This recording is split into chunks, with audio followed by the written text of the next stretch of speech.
Billies. We gotta keep moving, na na na na. Wake up, Billies. Wake up, Billies. Everybody gotta put their time in. Wake up, Billies. Wake up, Billies. Voice our opinion and place your calling. Be yourself, see yourself. This is the show, my people. Billies our hopes up to needless reason. Nobody feel left out. It's the vibe we dealing. Let's find a solution. Yeah, yeah, yeah. No respect, unselfishness and cooperation. That's how we need to build a strong nation. We are the people to make the changes. We are the changes. All right, welcome. This is WUB Wake Up Believe Morning Vibes. It's a Friday morning day. That is always a very slow day to get the engines going once again. But we're here. It's Friday. It's the 16th day of January 2026. I'm Nuri Muhammad, and we welcome you. We go through certain steps before we get to the main course. This morning we do have guests coming in early, but we will give you a look at the weather, an update from our news center, and then a little bit after 7 o'clock, we'll get the engines moving in the direction of our conversation. So we go now to, I don't know who the forecaster is, but I'm sure it's one of those qualified forecasters from the Met Office. Good morning. Belize, our latest radar, satellite and surface observation showed mostly cloudy skies with cool conditions. No rainfall was observed over the country except for a few light rain near Hunting Key. The minimum temperatures earlier this morning dropped to around 67 degrees Fahrenheit along the coast, 58 degrees Fahrenheit over some inland areas, and 59 up in the hills. Cool and mostly dry conditions prevail behind the passage of a cold front. The 24-hour forecast: skies will be variably cloudy with cool conditions. Little to no rain is expected over the country. The maximum temperatures for today will reach 77 degrees Fahrenheit along the coast, 76 inland, and 68 up in the hills. The low temperatures for tonight will be around 71 degrees Fahrenheit along the coast, 65 inland, and 61 up in the hills. The winds will be from the north-northeast at 10 to 20 knots, and the sea conditions will be moderate. A high tide will occur this morning at 9:29, followed by a low tide this afternoon at 4 minutes after 2, another high tide tonight at 8:22, and another low tide early tomorrow morning at 4:02. The sun will rise this morning at 6:26 and will set this evening at 5:38. The moon will set this evening at 3:51 and will rise early tomorrow morning at 5:37. In the sargassum forecast, satellite and surface observation show an increase in sargassum over the area. As a result, moderate impacts are expected to continue. The outlook for Saturday and Saturday night: skies will be cloudy at times with mild conditions. A few showers will likely affect mostly central and northern areas on Saturday, then mainly over offshore and some coastal areas Saturday night. For a review of our forecast and other products, please visit our website at nms.gov.bz. Our next forecast comes out at 12 p.m. this afternoon. With that, we end this morning's forecast from the Belize National Met Service. The first private radio in Belize since 1989. Creme FM presents the news. Informative, accurate, current information, local, regional, and international news, weather and sports. And now, the news.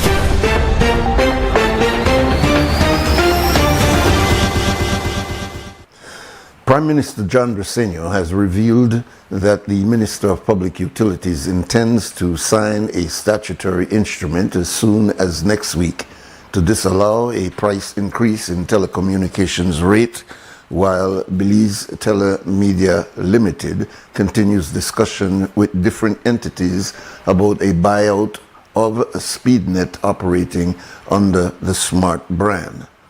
The Prime Minister said that the deal should be treated as a business decision and we should let the process run its course.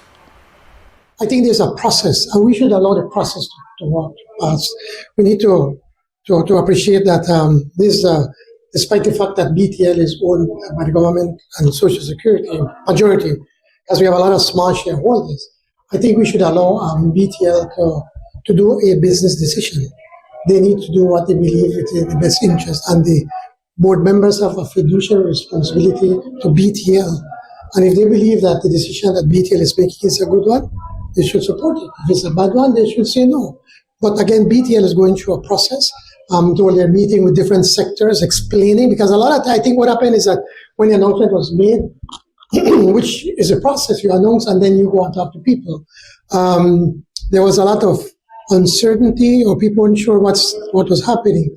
And now they have started the process of meeting. I know they've met with members of the Chamber and the Business Bureau, they've met with Social Security, and the plan is that they'll come to Cabinet on Tuesday to give us a full briefing. But is government inclined to support consolidation? Well, it is not a matter of consolidation. Our responsibility is to ensure that BTL can be as profitable as possible.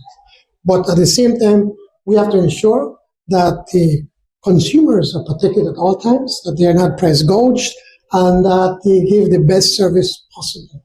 Technology changes, so it's a lot of investment that has to take place to be able to keep up.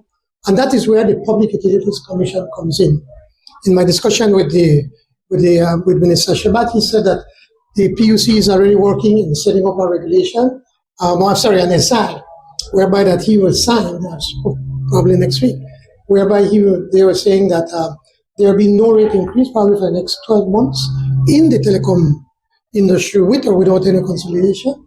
Whilst I think no more than ever you start to realize that probably we need to start to put some regulations in that industry, in that sector, the same way you have it in the water and energy sectors. And we see as many as 3 ministers have already spoken out that they should have went to public consultation. So what are your thoughts on that? Well, the public consultation that we talk, which is what they're doing right now, they're starting to meet with the public. By public, it does mean that you have public meetings per se, but you're meeting stakeholders, meeting different groups, talking to them so that they could explain what it is that they do, and they will come to cabinet, and then we will listen and then and see what we decide to do. The Prime Minister clarified that the SI itself will not allow for a monopoly, and when we asked if his administration is prepared for demonstrations against a shift to a monopoly, he admitted that some sectors have expressed concerns. I would accept that there is some concerns. And what we're saying by doing just an SI is simply just to put things on hold, on pause, nothing will happen until we know how best to be able to regulate the industry. And at the end of the day, we need to remember BTL taxpayers paid 610 million plus. We still not get the full amount for 2/3 of the telecom industry. And from BTL's perspective, they believe that if they were to buy the other 1/3, that there are efficiencies that could come into place, and that they'll be able to withstand the challenges that are coming to BTL. And at the end of the day, they need to do what is in the best interest of the company, and by extension, us as a government need to be able to protect our taxpayers' monies and Social Security monies. However, it's been said that, and we haven't seen the numbers, we're asking to see the numbers, all the assessments, evaluations, and so the financial figures, that BTL has the capacity to drive smart into the ground. Why not wait for that to happen? It's like you're asking the people to bail out smart. I don't know where you get this idea about bailing out, but this kind of consolidation happens everywhere, all over the world. It happens all the time. In the United States, companies are buying up one another, and everything is managed by regulation. They're trying to hoodwink us by saying that, a trust owns the majority and that trust is in the benefit of the people. But what benefits have come from trust from that group? I think what we have on the issue of the trust, and you need to speak with that group.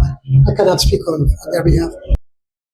After Cabinet on Tuesday, we also had the opportunity to speak with Cabinet Minister Henry Usher, who favors consultation. We asked what form he believes that should take.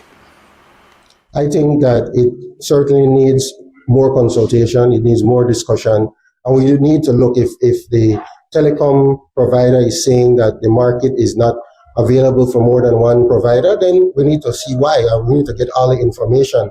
So to say, oh, it has to be a monopoly, it has to be competition, until we have all that information, we wouldn't be able to give an informed answer. I'm certainly somebody in favor of competition. That's something that I've always advocated for. But it might be that economies of scale, it might be that the market is just not there for more than one provider, but we need to see that information before we can make a decision. When you say we, are you referring to you as cabinet ministers or the public? Both. I think that everybody needs to be able to get the information. Certainly at cabinet, we are supposed to get that information next week, I'm hoping. And then that information needs to be broadcast in the best way possible. You know, not saying that you have to give everything out there, but you have to be able to say, okay, this is the background, this is the policy reason for doing what we're doing before we take that next step. And is it clear to you what has been the benefit of these Ashcraft Group trusts to the Belizean people? I have not seen any benefit from those charitable trusts, so I couldn't answer that. I really don't know what they've done. I don't know the composition of this particular trust, who created the trust, who are the trustees, and certainly when you speak about for the benefit of, and then you give a broad group, it's really not specific enough to say that they've done anything of substance. You're prepared to oppose this in cabinet as a move toward a monopoly if in fact the numbers to you don't make sense, if you see it? I'm prepared to listen to what is being presented and for cabinet to make a decision based on how cabinet makes decisions. So I think that it's important that we get that information, that the public gets that information, and then we move forward. News broke on Wednesday that the government of the United States will freeze the processing of immigrant visas for Belizeans who are seeking to move to that country. Belize is among a list of 12 Caribbean nations that form a part of a larger list of 75 nations that have been singled out due to their migrants being deemed to, quote, take welfare from the American people at unacceptable rates, end of quote. We asked the Prime Minister if he considers that the United States is using this as a punitive measure against CARICOM nations and if he expects it to get even worse. No, I don't think it has anything to do with CARICOM. I think it's just a belief that where President Trump, for some reason, you have this misconceived notion that foreigners or immigrants, when they go to the United States, they are going to just to benefit from the system. When every record will tell you that immigrants have built the United States. So it has nothing to do with punishing anybody, but you notice about 75 plus countries, and unfortunately Belize is one of them. Yet, you know, we really consider ourselves a good partner with the United States. So Salvador is not included. I know Guatemala is, but lots of people would be moving from Salvador there. Well, I think in the issue of El Salvador, remember they have a very, very close relationship. You know, they have opened up their prison to some of the migrants that have been taken out of the country. And so I imagine it is for that very reason that they decided to exempt them, just as how they exempted Trinidad and Tobago. But then do you think it could get worse and that they're trying to send a message to us? I don't think so. I really don't think so. But I can't speculate because even when the Foreign Ministry got in touch with the U.S. Embassy here in Belize, they themselves were not sure what really is taking place. High Court Justice Marta Alexander has granted redistricting claimant Jeremy Enriquez leave to sue the Judicial and Legal Services Commission, the JLSC.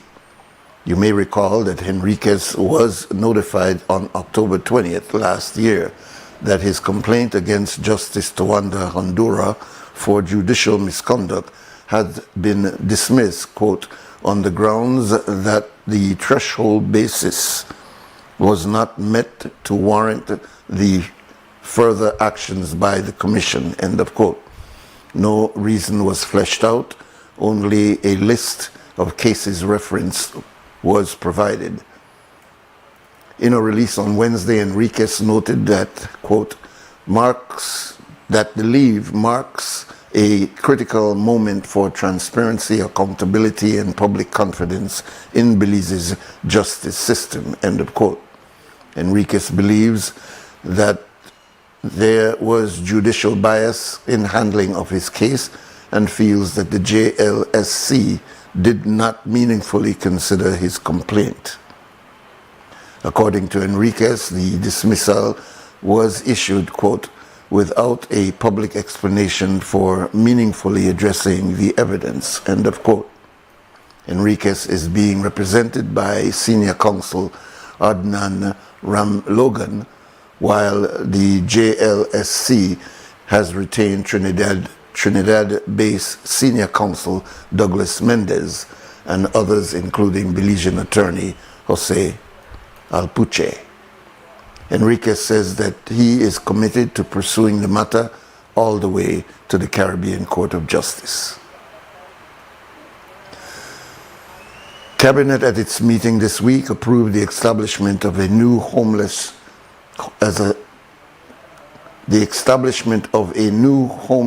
shelter for displaced persons as it moves to expand services in hotspot districts. It explains, quote, that these actions are proposed as part of the continued implementation of the Belize Homeless and Rough Shelter Initiative, which seeks to address the complex social challenges in Belize that has driven by factors such as mental illness, substance use, family disintegration, economic hardship, and the lack of long-term institutional care. Such services for homeless and displaced persons are critical to safeguarding vulnerable populations, improving public safety, and strengthening Belize's social protection system, end of quote. The Prime Minister provided more details on this initiative. The Minister of Human Development presented a paper to Cabinet where they expect to spend over $800,000 to be able to set up new homes, not only in Belize, but in Orange Rock, to look after the north, in Cayo, and in Stan Creek. Homelessness is becoming a serious problem in society, and it's a sad one. In many instances, many times these people have mental issues, and I know that lots of times people say, well, the family don't care for them. A lot of families try, and they finally get frustrated, and then they end up on the streets. And now I think we believe that as our government and as a people, we also have a responsibility, a moral responsibility to do something for them. So the plan was presented to Cabinet, it was approved, but then we need to look at the budget. I was speaking with the CEO of investment last night, and I'm suggesting that maybe what we could do from Bolido has become very, very successful. Remember that the UDP, they were collecting about 2.5 million.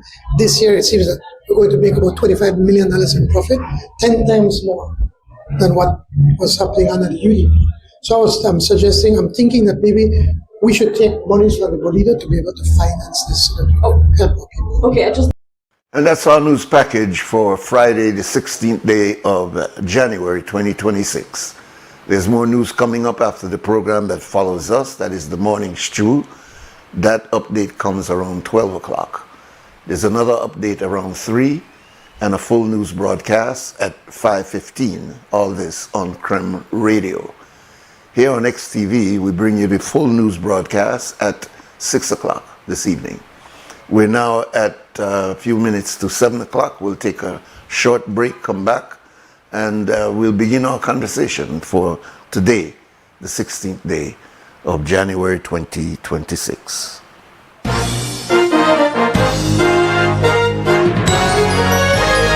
Informative, accurate, current information. Crem's newscast. Local, regional, and international news. Weather and sports.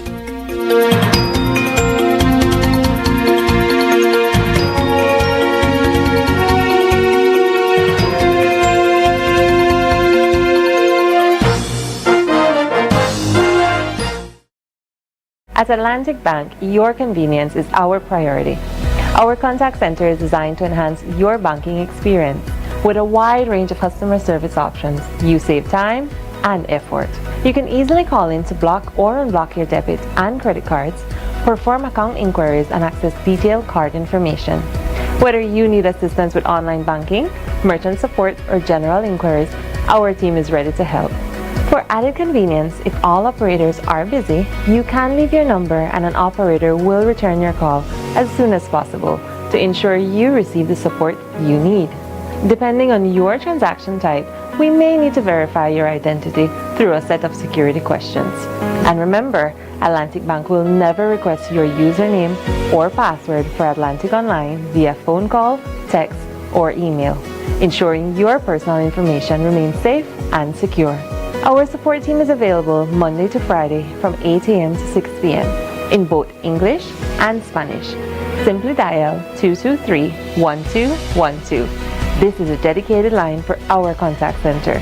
Atlantic Bank is committed to providing you with exceptional service and the tools you need to manage your finances conveniently and securely. Take full advantage of our easy-to-use contact center services today. Atlantic Bank, building the future together. Maras me, my data and I really need to get my ARA out today. Really?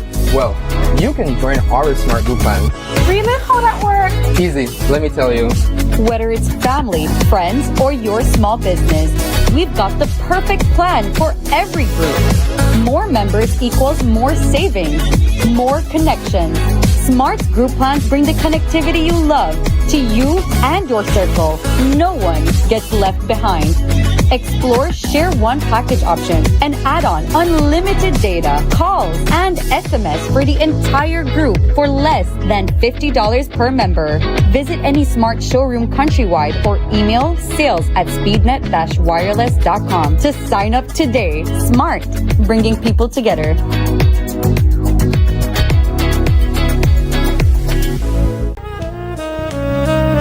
Amandala is now online. You can now access Amandala's midweek and weekend issues online by logging on to our website at amandala.com.bz/news and joining our membership portal today. There's 5 easy steps to get unlimited access to weekly e-paper, archive publications, and a host of other exclusive contents. Number 1, go to Amandala's website. Number 2, navigate to subscribed areas. Number 3, choose a membership level. Number 4, check out using our secured portal. Number 5, log into the members only section. Telephone numbers 501-280-4703 or 202-4477. Fax us at 501-222-4702, or you could email at amandalapress@yahoo.com or amandalapress@gmail.com. Amandala, all power to the people.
right, welcome back. This is WUB, Wake Up Belize, Morning Vibes on a Friday morning.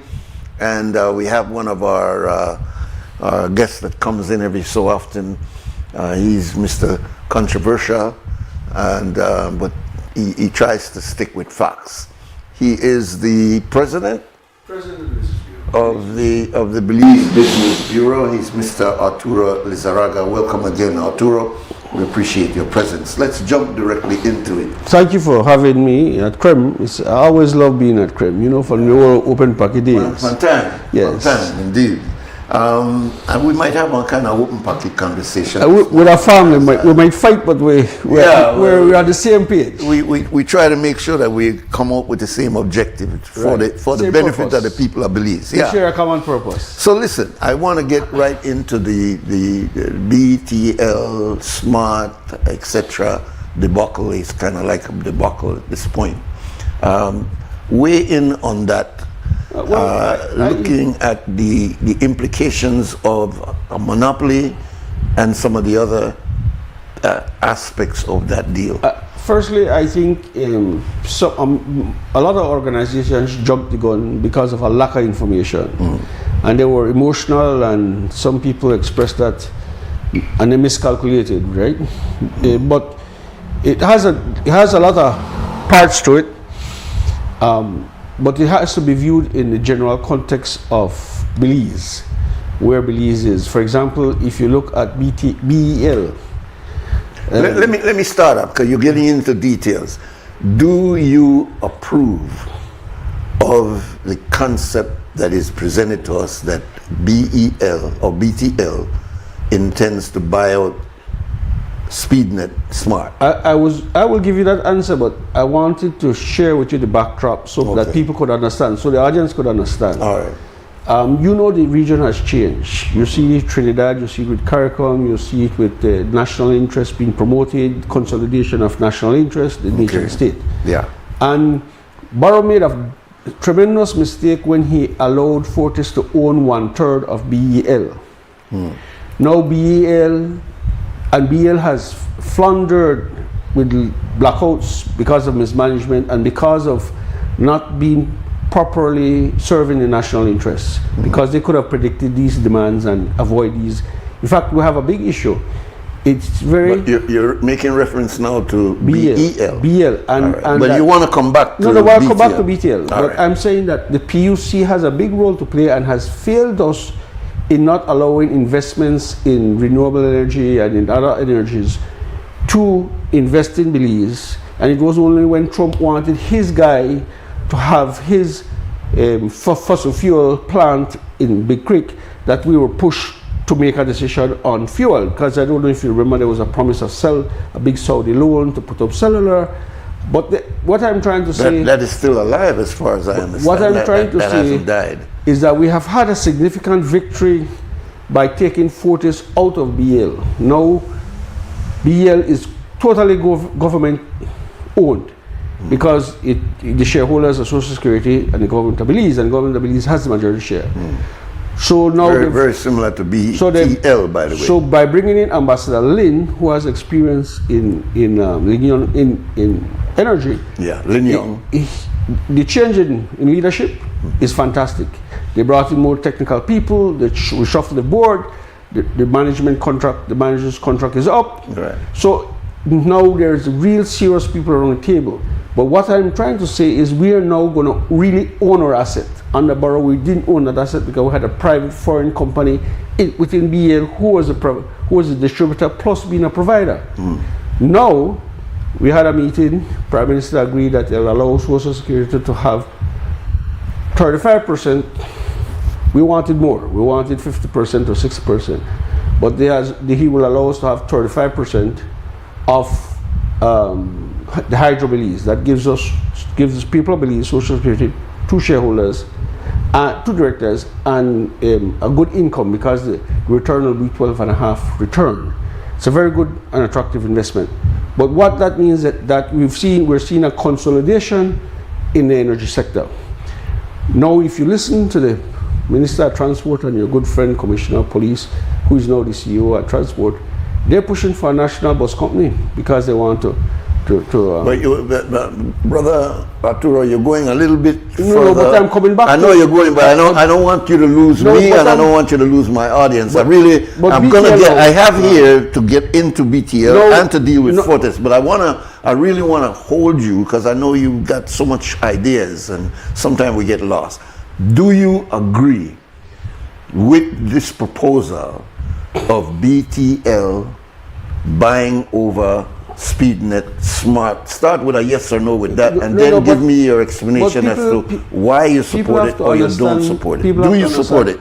People have to understand. Let me tell you what the facts are. But that's a yes or no. No, man, I'll give you a yes or no. But yeah, but I want you to start. I want you see, the audience is now keyed up on BTL and Smart. They want to know, well, what are these opinion leaders? But you are avoiding it? No, I'm not. No, I get you agree with it or you don't agree with it? The facts are the only company in the mix is Smart or SpeedNet, right? The cable companies are out. And that $90 million extra is off the table. So it's $80 million. Remember, Barrow pay almost $600 million for just 2/3 of this thing. They will get it for less, for like $80 million. Is it a good deal? If the seller, they finance it at 4.5%. It is a good deal for you then? As a business, and as, you see, people get this wrong idea that they have to rubber stamp everything. But the real players who are real say in it are the shareholders. I think the main concern here, and I want to take you and I want to take our audience back into history. We had an animal called Kapu. It wasn't an animal. It was and Kapu had a particular, and we're gonna. I should have given these pictures. We're gonna put these pictures. We're gonna put these pictures up because you were an integral part of a group of us that decided to challenge Mr. Ashcroft a long time ago, and it was about a monopoly. So I'm asking you now to begin our conversation. Righteously, but let's be clear. It wasn't just about the monopoly. It was about, because this foreigner wanted to control VoIP and wanted to continue raise the rates on us. We would have never had, if we didn't make that initiative, we would have never advanced to where we are with WhatsApp, etc. But I don't want to go into our history. I want to know if we're going back to a time where we have only one choice, and that was one of our arguments, that we don't have one choice when it comes to BTL at the time. Now we have Smart and BTL. No, but the real argument was we wanted VoIP, we wanted WhatsApp, we wanted the internet, and he didn't want to give us. We had a meeting with him at Fort George. Yes, we can get into the details of our meeting. And he said if we won, he would resign as chairman, and he did, and we won. And we now have. And that history is lost, by the way. But it's not lost. You're a writer, you're a journalist, you produce your newspapers. But let's get back to the monopoly. Let's get back to the idea. Stay with my question. Why are you avoiding my question? No, man, I'm not. I feel most Why can't you give me a yes or no? I feel most high pain when he says, rightfully, why should we pay GST and tax when Zuckerberg from Facebook, when Google, when these people are not paying tax? I agree with him. I also agree, why should we not give the farmers of Belize the same benefits we give ASR? Why should we not give local Belizeans the same deal where we give foreigners? But his argument was based on the fact that if we go into a monopoly, we're going to lose all of that. But the fact is that even if they went into a monopoly, that won't change, that won't change Facebook. That won't change Google. They're still there. And that is what has eaten into the media industry. You and I know, because I had a magazine. Okay. You know all the adjustments. In fact, you remember how downstairs used to have 40 young people folding newspapers to sell? We out of it, that time has passed. That has changed. And so I'm saying that part of the media reality is that. It's not just the fact that we're having a monopoly, but there's a greater threat. People don't understand. Am I to draw the conclusion that in fact you are in favor of this, but you are trying to find a justification? No, I'm not finding a justification. My rationale. So why is it that you're not just coming out and say, Nuri, I don't agree with it? But you know that the Business Bureau is opposed to monopolies. You know that the principle of the Business Bureau is against the butane monopoly. As an organization, you are not in favor of a buyout. No, I did not say that. Because I did not come here. You got me trying to figure out where you're coming from. to speak on the buyout or the business bureau position on it. So why did you come? Because you are an open book. Because I don't have the people around the table for telling me go ahead and say it, because we didn't get there. You're the first person I contact on this issue. Well, this is good. And so I'm saying to you that there is a real threat from Elon Musk / Trump. We know to buy this industry, and if they bite, they'll wipe out BTL. They'll immediately wipe out. We won't even have shares. We won't even have control of our telecom. Well, we still have, and that's a real threat. As dead as PUC is, we still have a PUC. We still have a government. Is not, and Musk is moving with a technology that is very difficult to deny. Government where they allow people for the biological or facial digital thing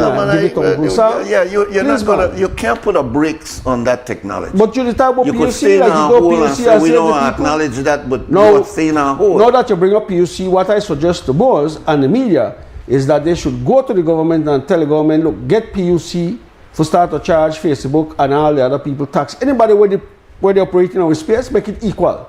Because I don't believe that Belizeans, because foreigners have taken over Belize, they got control of everything. They got control of distribution, they got control of everything.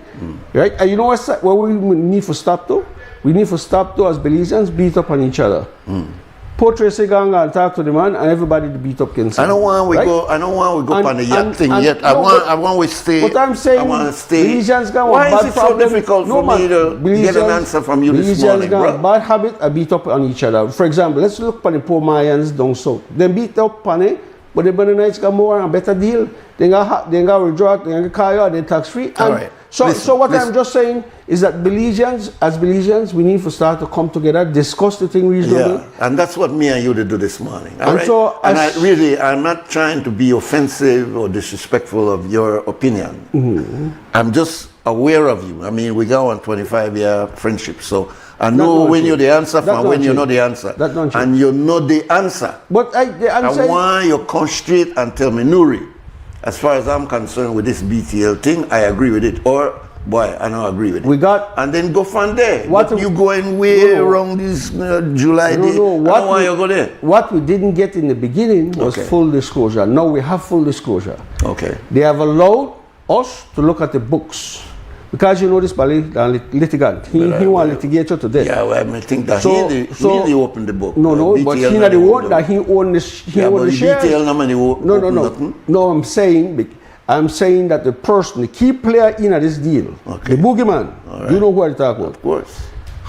Allowed the buyer to disclose what the seller is, or the value, the valuation, and that just happened last week, not this week. Yeah. Right? That we didn't have that before. So we just never get that from BTL. But we got it now. No, because they had to ask him had to ask the seller the permission to disclose his information, because it's his information we want to look at. No, we got that. So why wouldn't BTL put all of that on the table immediately? Why would we have to wait for Ashcroft to come up with that? My buddy, you have to understand that the people, the main players in this deal, that the shareholders, that the government of Belize, which is us. The government of Belize, Security, which is us again, and Central Bank, all us. So now that we have disclosure, now that we could open the books, the concern some people have, and it's valid concern, because part of this, you could craft this where the shareholders say, look, in order to protect minority shareholders' interests, we have to go on resolution passed within the context of BTL that you can guarantee the revenue, that the earnings per share going up, and that we can get more dividends, not less dividends, because that had been as concern. Because what people don't know, the telecom market has matured. The telecom market are not like energy. Energy will forever be demand. The telecom market, because of improvements in technology, so they don't have no space. They can't grow no more. It flatline, the income will flatline. It's already beginning to flatline. The rate of flatlining has already started. So they have to acquire. If they don't acquire, someone else will take it over and they can crush it. So BTL, this is not a knee-jerk reaction. This is about survival of the national telecom thing. And for that reason, right, because you know I know the panel foreigners, Belize first, second, third, fourth. So for that reason, very important reason, I said, look, before Elon Musk can snap that up from his body, and he turn against we and crush it. Better we protect ourselves. So slow it down then, because I'm navigating your many thoughts here. You are saying that BTL taking over Smart is a better idea than somebody else coming in and taking it over. Elon Musk, so in that sense, you are saying that you agree with the takeover. Because I'm forced to. All right. I'm forced to. Okay. The concerns that have come from many quarters is that this monopoly has many dark spots. I agree. That would create even more problems even before we deal with an Elon Musk taking over the entire industry. There are many other areas. But we should deal with that. But well, then tell me, but how are you going to deal with a monopoly where you have to go to him? It sounds to me as though we're going right back to where Ashcroft was. We as the people, no, the thing is we're getting him out for finally. Yeah, but we're getting him out, but we're not getting the idea of a monopoly out. You forget that. And he's operating not necessarily as I created monopoly. He's taking advantage of a monopoly. So whether it's Ashcroft monopoly or somebody else's monopoly, people forget. You know, they get the point. But people forget that when he came out of BTL, he still gave himself in Smart. All right, I don't want to deal with me as a boogeyman. I want me and you and the conversations that we had, Darakata, you, Lacelana, get together. What were we talking about? We were saying that, look, give the people voice. We need not only the voice, but we are dealing with a man who is the single mind over everything. So we get on. All right, so he's gone, even if you say you are getting out, and I don't know about that. They said get out, but I don't know about that. The idea I'm talking about with the telecommunication industry, and this man being a monopoly over this industry. It's a problem for all of us who have to operate in this industry. Yes, but let's focus. That is the point that was being made. Let's focus on the pain point. And that buyout is going to have repercussion ideas. Yes, buddy. But let's focus on what Mose raised, and he raised a very valid point. Let the Belizeans have a level playing field, and that's where I think our energy should go. That we need to lean on government to reform PUC to be more effective to our national interests, and make that level of playing field with the internet, the Facebook, the Googles, and all the other enterprises, because Europe is doing it. Europe is effectively doing it. The Americans can't go in there and monster the European Union just like that, right?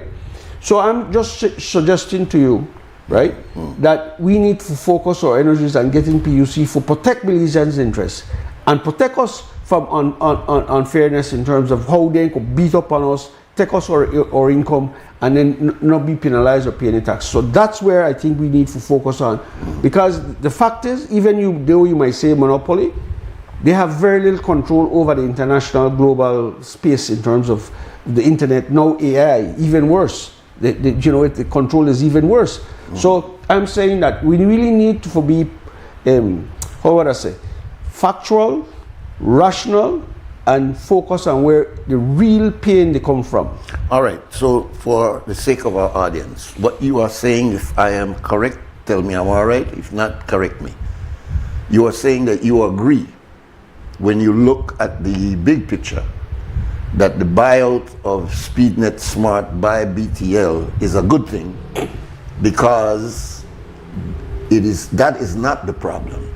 The problem is really the regulator, and the fact that the regulator is not asserting itself to protect Belizean interests. Partially. Am I right so far? That is what you're saying. With a small modification. I am forced to accept the lesser of two evils, because the best position for me is open competition, where Belizeans can play fairly. But the open competition will disappear. But that is not the reality. This deal goes that is play. not the reality, because we have Elon Musk on the ground already. People in Belize are using his satellites. Well, I understand that. Well, tell me to what extent you're people on the boat, people who are on fishing are using it on the boats. People in Toledo are using it. The international organizations are using it. In the jungle, they're using it. Okay. Right. So that is a real and formidable threat, right?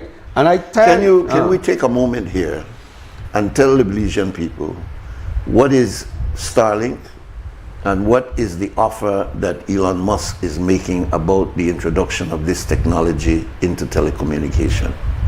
Starlink is a series of hundreds, if not thousands, of satellites around the globe that provides telecom to the entire world. And they're providing it without being able to be taxed, without being able to be, they have the control, they have what we call supplier control. And in addition to that, Elon Musk, the way he has operated, he went to China, and China dominates the world in electric vehicles. And he came in and he has dominated the market in terms of electric vehicles using Chinese technology. And right now we're engaged in a war between China and the US. It's a real war. And Belize is caught in that. And this telecom deal is a part of that. And so I'm suggesting to people that right now, Elon Musk has a footprint in Belize, in the telecom industry. And if we allow him to take up the only existing other telecom, we will be in dire straits. So I'm saying that this is a protection of our national interests that we need to recalculate. But I do agree that we need to deal with the issue of the Belizeans being disadvantaged in terms of a monopoly price or monopoly price system. And there are two ways to do that. One is to have the minority shareholders force a resolution within the context of the company, right? Where they protect themselves in terms of dividend, in terms of share dilution, shareholding dilution, and monopoly pricing, so that we do not affect because I'm certain now that BL has changed, that BL's interest would be not for profit but for benefit to Belizeans getting energy, and that should be reflected in the context of BTL as well.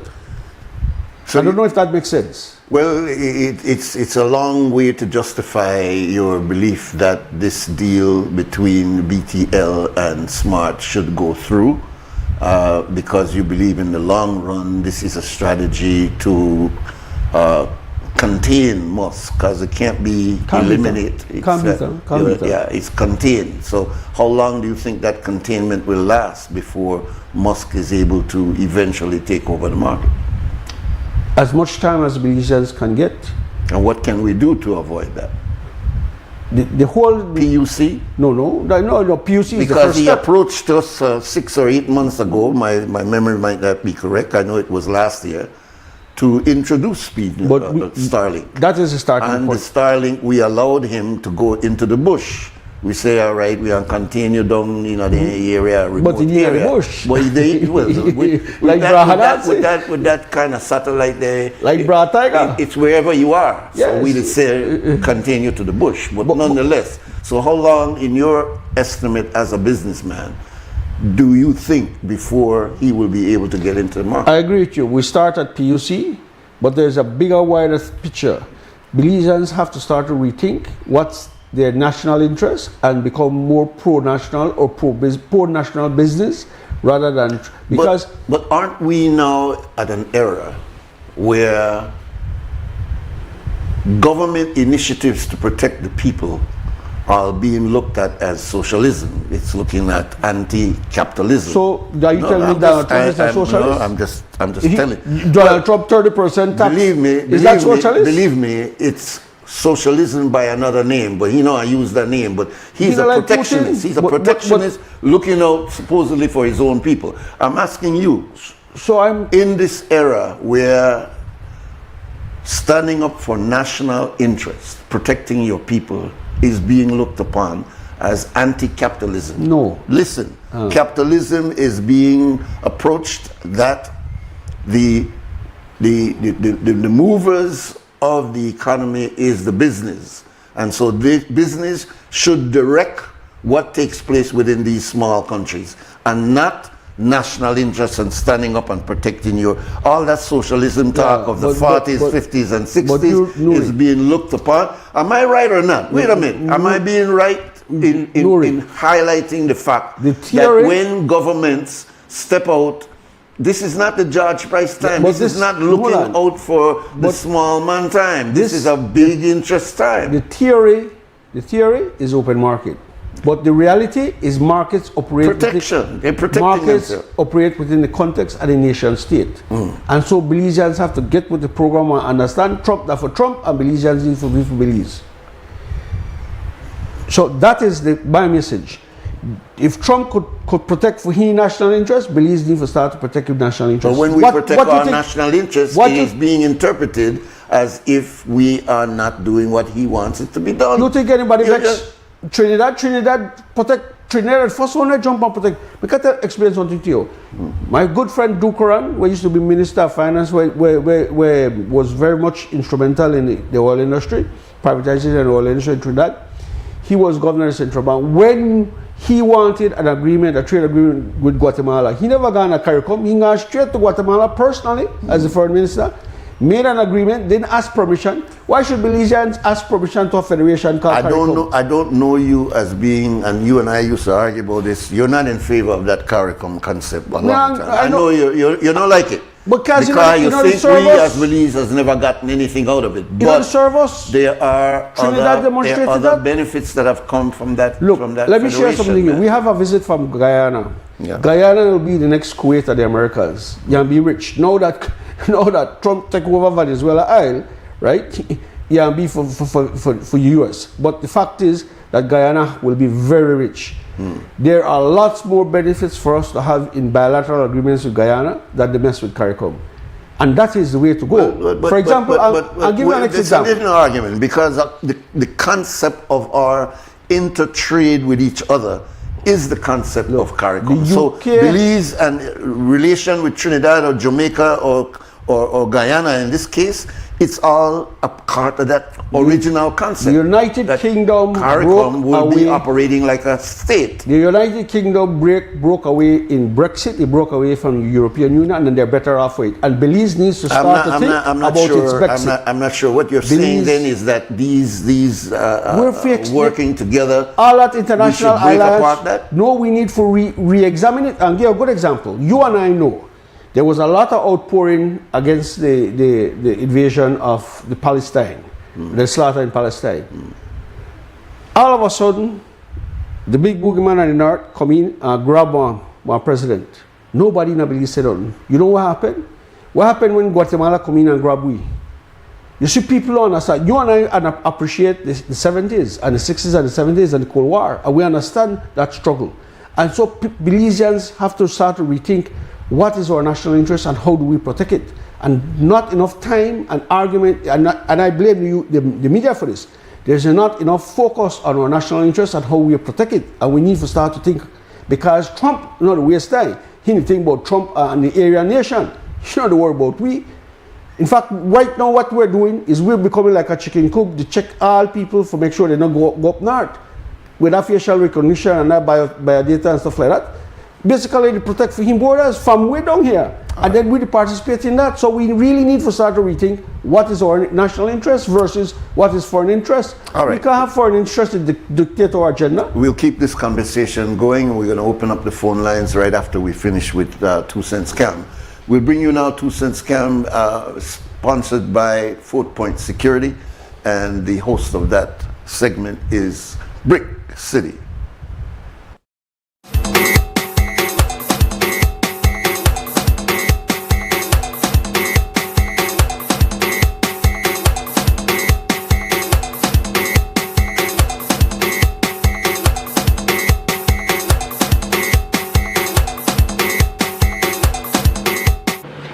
You're watching WB and this is XTV. And you know the Friday morning. I will have to give the people their big up. But I want to say big respect to our sponsors, 4 Point Security and Euphrates Auto Rental. Friday morning, make we deal with the people big up. Make a big up the staff then at Tony's Barbecue and my wife Sarah. And everybody and the customers. Big up your baby. My co-workers there and my boss. Don't say, who you want to big up? I want to big up my co-worker there. That's why I big up my family there, everybody. If you see, you know. Don't say, don't say. You pick me, who say about what? I want to big up my man. Alright, so that big up Friday, right? And I end up here with one of my friends and she tell me exactly what she big up. Give me a 2 cents per big up. Alright, good morning. I just want to big up my feeding program. The name of the feeding program is Feed the Kids Feeding Program. And this feeding program creates the it's catered to 75 children that I feed for free one time for a week in 13 primary schools for the past 7 years. The way how I do it, I just prepare the food from my home and I drive around to the primary schools and distribute the food for free for 75 children that go to school without a food for eat one time for a week in 13 primary schools. So that's why I big up my feeding program. I big up the kids and also big up the supporters that supports the feeding program. That is it. That is it. Alright, so that are the people in big up on WB and this is XTV. Big respect to 4-Point Security and Euphrates Auto Rental. Alright? Big up Friday. The people in Dunstan and big up on the 2 cents.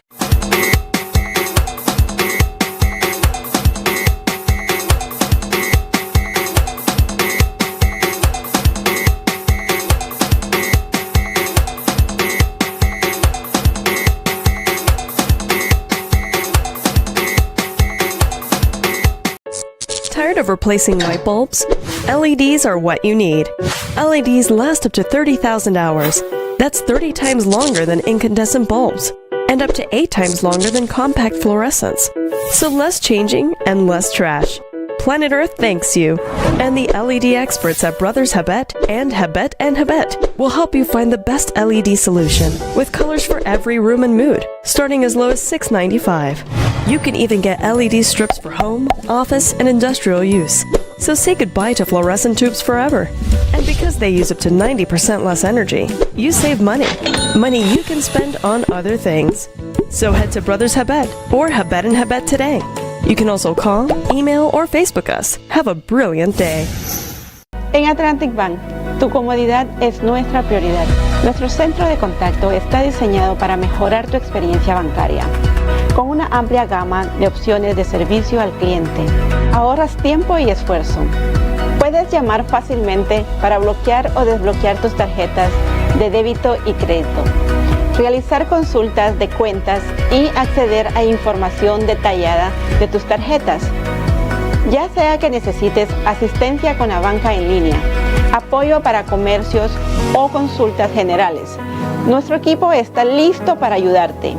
Para mayor comodidad, si todos los operadores están ocupados, puedes dejar tu número y un operador te devolverá la llamada lo antes posible para asegurarse de que recibas el apoyo que necesitas. Para mayor seguridad, es posible que necesitemos verificar tu identidad con un conjunto de preguntas sencillas. Recuerda, Atlantic Bank nunca solicitará tu nombre de tu usuario ni contraseña de Atlantic Online por llamada telefónica, mensaje de texto o correo electrónico, asegurando que tu información personal permanezca segura y protegida. Nuestro equipo de apoyo está disponible de lunes a viernes, de 8 a.m. a 6 p.m. en inglés y en español. Simplemente marca al 223-1212. Esta es la línea dedicada para nuestro centro de contacto. Atlantic Bank se compromete a brindarte un servicio excepcional y las herramientas que necesitas para administrar tus finanzas de manera conveniente y segura. Aprovecha al máximo nuestro servicio del centro de contacto. Atlantic Bank, building the future together. Man, that's me. My data and I really need to get my ARA out today. Really? Well, you can join our Smart Group plan. Really? How that works? Easy, let me tell you. Whether it's family, friends, or your small business, we've got the perfect plan for every group. More members equals more savings, more connections. Smart group plans bring the connectivity you love to you and your circle. No one gets left behind. Explore Share One package options and add on unlimited data, calls, and SMS for the entire group for less than $50 per member. Visit any Smart showroom countrywide or email sales@speednet-wireless.com to sign up today. Smart, bringing people together.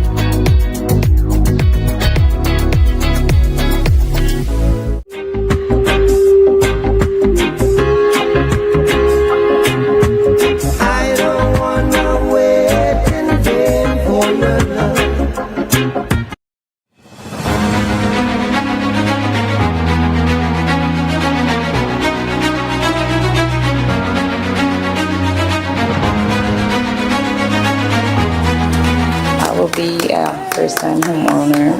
I always dream of owning my own home. I'm a single mom of 2 boys, so I want to leave something for my children. In my case, moving up here in Ladyville in 1978, it was a similar housing program, and my grandmother bring us up here to Ladyville when I was 1 year old, and came into a housing program in the New Site area, and that changed our life completely because basically my grandmother said we were from house to house in Belize City. I had a roof over my head, you don't have to worry about moving and stuff like that, so I could feel the same joy that Shahid and others, the hundreds who have received houses before. So I would like to see more of this get done in Ladyville, and of course the country of Belize, no? Many young people right now, it's kind of difficult to get your own land and a home. So for me, it's a great opportunity to start. I know it's mine, I go invest in my own. Well, we are starting the new year with a new starter house, no? And that is very good for all of us. With this will be the 8th starter house, and it's 8 families that are benefiting. I would like we be inaugurating at least 1,000, but it's just one. And maybe in the future will be another one, and that is good. That is the way to continue this new year.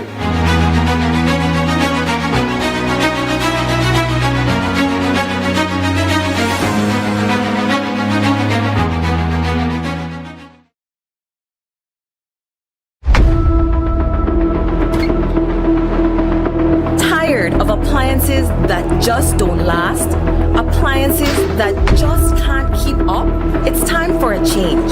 GE Appliances delivers reliability, innovation, and performance you can trust. The decision is easy. Don't settle for less. Choose quality, choose reliability, choose GE.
welcome back. This is WUB, Wake Up Belize Morning Vibes. We are here with the president of the Belize Business Bureau, and we're discussing the acquisition, we're discussing the buyout, but there are other areas we also want to touch on.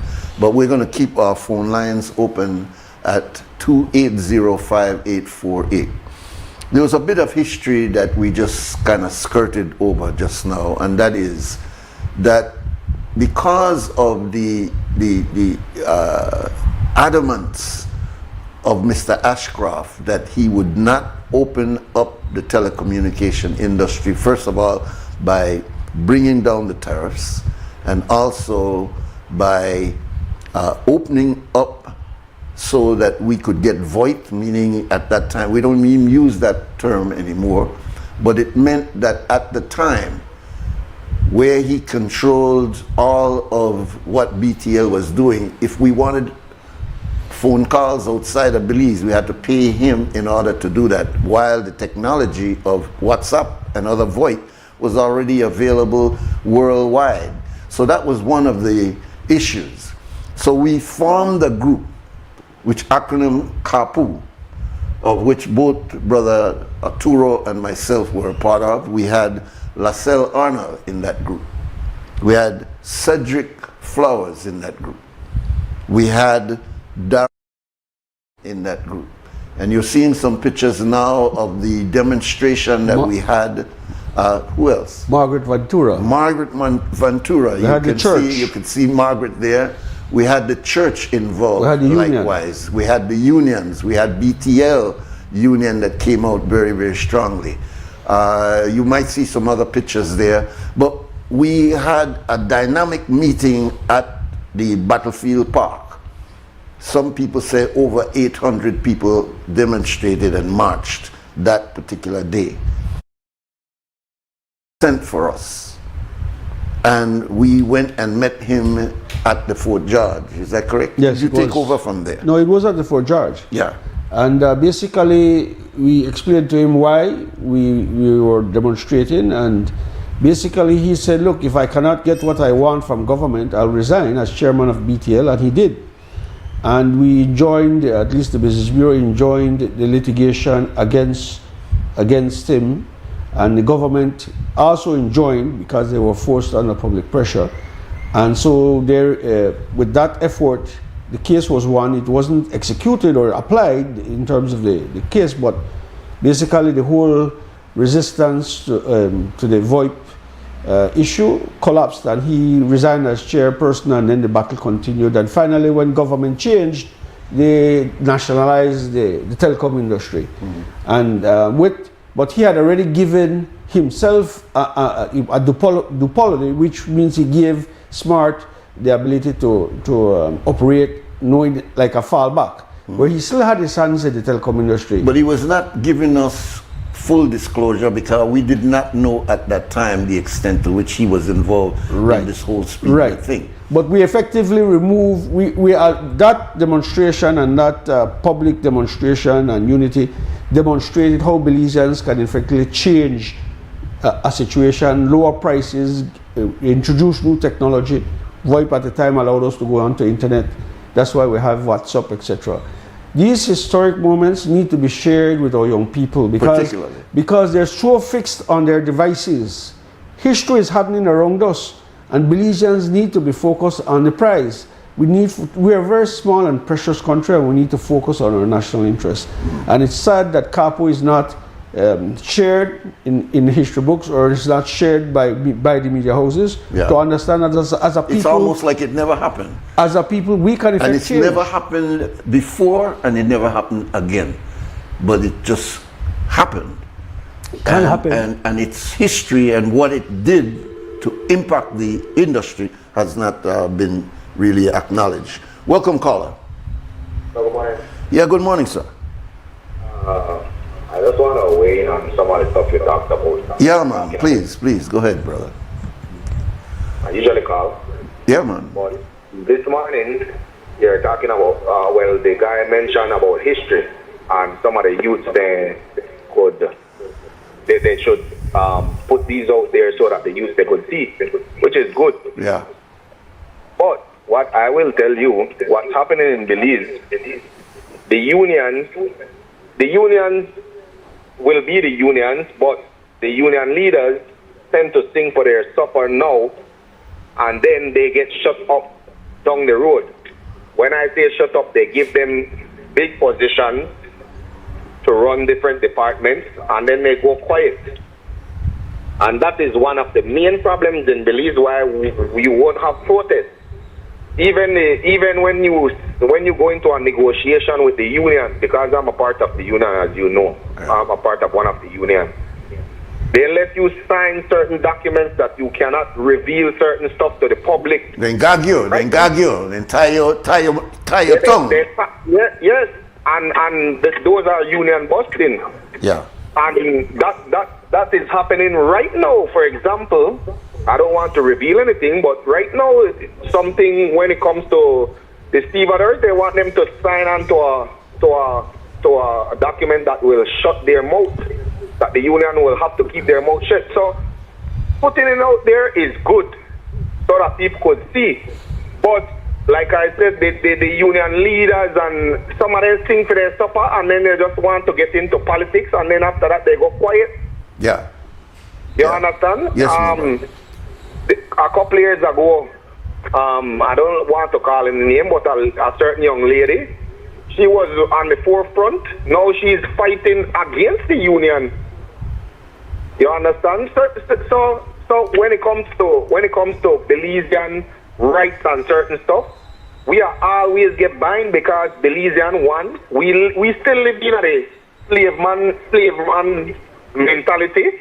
Belizean are one of the calmest set of people when it comes to anything.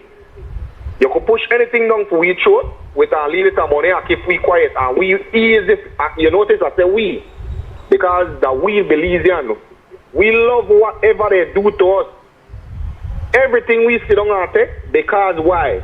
Like what I mentioned a couple of weeks ago before Christmas, we are in survival mode. We just survive, we just go to work, go home back, and whatever happened, I believe, we just look on it and it will happen no matter what.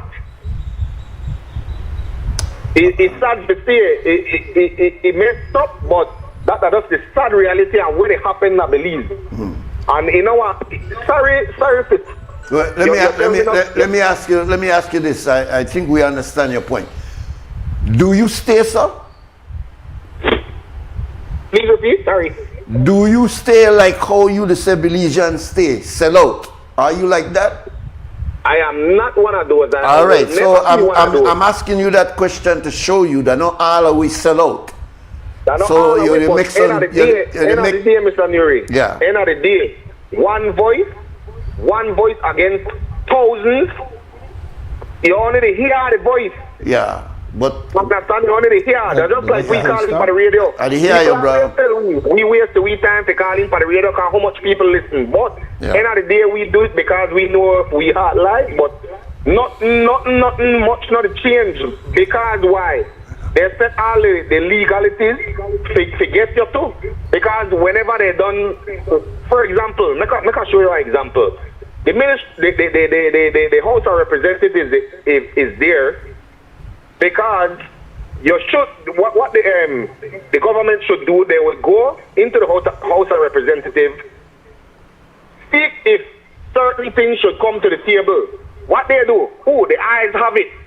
So the Belizean people, to say if the eyes will have it. And this is where Belizean got wrong. Belizean make the ministers, they have the upper hand and feel and forget that they work for us. All right. Yes, we work in a ministry where they're there, but they work for us and we put them there.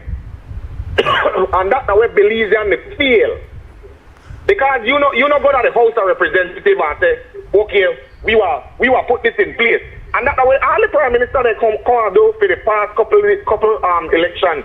They go to the House of Representatives. Okay, we will raise tax. The eyes have it. Done. What do Belizean people have to say about that?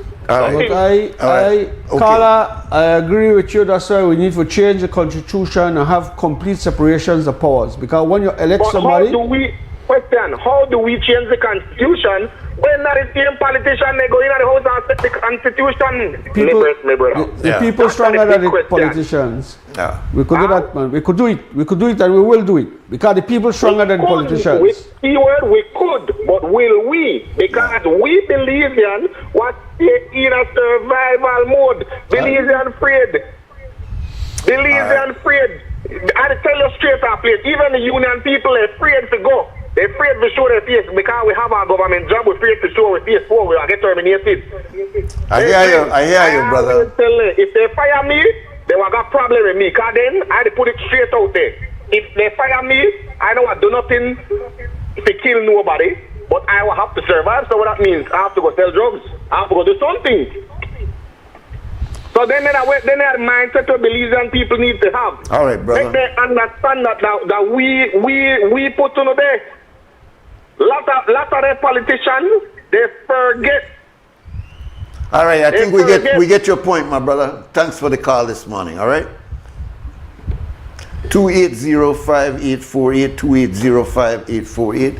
Other opinions are out there, but he's making an important point. But you know what happens is that, and this is not new, we seem to come to a point as Belizean to throw up our hand and say, in our world. But we can't do that. We cannot afford to do that. Continue. We can't, but we continue to come to this point, and he's a young voice. So it bothers me that we keep coming to the conclusion that we can't do nothing because the union people then don't sell out, or this one, or the politician, and we cannot come to the where we are do kind of mentality. We have to keep pushing the idea that we can make the change. And right? we will make the change. Right. We will change the constitution. Okay, here's another call for you. Welcome, caller. Good morning. Yeah, good morning, sir. Nuri, if you recall during constitutional consultation, I called for an antitrust law. We need it. No way we make one move to it. And this would have been one of the cases where antitrust law comes into effect. Yes. We need antitrust law. We need an anti-competition law. And we've been calling for that for some time. I heard an American brother call here, I think last week or this week, saying the same thing. We know that we need this, and that is not rocket science. It's just getting those people who are in charge to advocate for that. The reason why there's a breakdown is because we put together, I'm saying we now, meaning the government, a constitutional committee that supposedly was to draw opinions and thinking of people all over the country, and then that was presented to the Prime Minister to say, all right, this is the thinking of the people. But that dead. It dead. You were a part of that. It dead, meaning that we keep lifting our spirit that we are doing something that will make an ultimate difference, only to come to the conclusion that, guess what?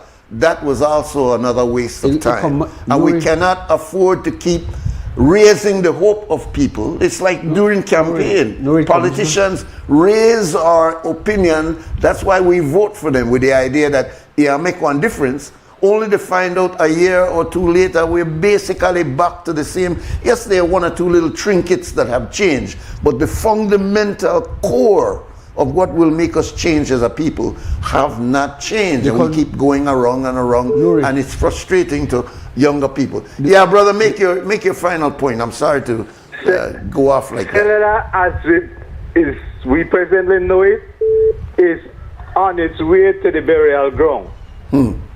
No doubt about that. The constitutional Smart reform comes back in itself is not feasible. Smart got old technology LTE and unsellable. We need to come to realize only old people what they use cellular service right now. The younger people are taking up technology. Data are the thing. And as it turned out, it just not work. We might, what happened, Ascraft know better than we that he did find a way for Bengal, so he need look for unload it to we. When they go in a hole, they just want to raise this cost as service. As simple as that. You're making a good point. Carla, you know, when we had that meeting with Ashcroft, if you could remember one of the things that he told us about the old technology. He says most of these posts where we got lines all over the country, he said that is fading out. So that's a whole elephant. And he used the concept to us that he wants to sell this thing off. Because this thing is old technology, it's fading out. But it was a whole lot of vote. Yet we buy it over and was able to try to milk it for a little while. Make your last point, Carla, and then we'll move on. I have to. Is not profitable. All right, I think we got you, sir. Thank you very much for your call. I know you got to go. I know you have to. Yeah, I have to leave. I just would like to share with you that the constitutional will come up in May, because it was laid to the house, laid in the house for a year. So in May, it will resurface, and then the public debate begins, and that will be hot. I got to go, Nuri. Thank you again. All right, good. We appreciate it. Caller, we'll have to take your call right after we finish with this break, please. Thank you. Let's go and take the break.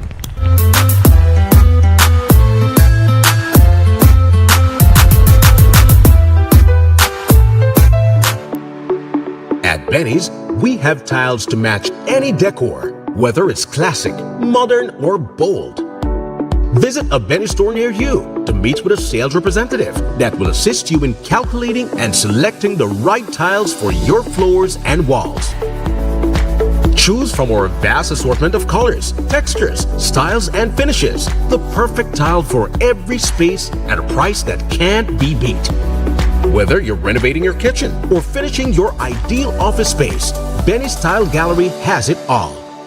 Benny's, quality and savings.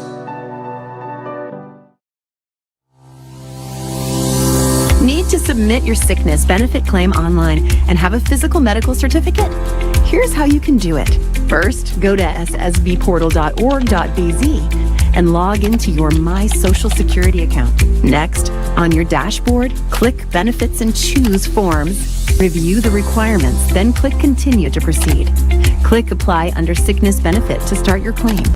Review and confirm your banking information.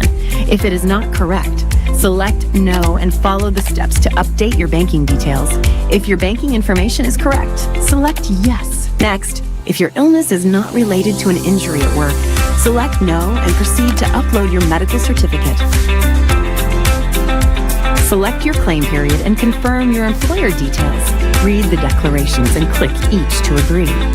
Click Submit and you're done. A confirmation email will be sent to you. Your employer will also receive an email with your claim details and a request for your salary information. If needed, submit your sickness benefit claim online and receive real-time status updates.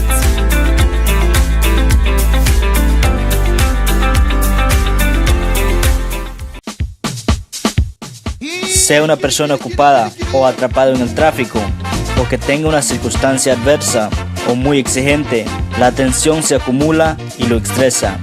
El estrés ataca a todos en cualquier momento, a cualquier edad. El estrés es un asesino. Es mejor estar vivo que muerto, así que visite la farmacia de Freetown para obtener opciones. Hola, ¿qué tal? ¿Qué puedo hacer para usted hoy? Estoy bien estresado. Ok, tengo una pastilla que te va a ayudar, ¿ok? Que toma una de eso al día, para 10 días, y va a estar bien después, ¿sabes? Ok. Farmacia Freetown, carretera 28 Freetown, donde estás mejor vivo que muerto. Farmacia Freetown, teléfono 22 32 87 6.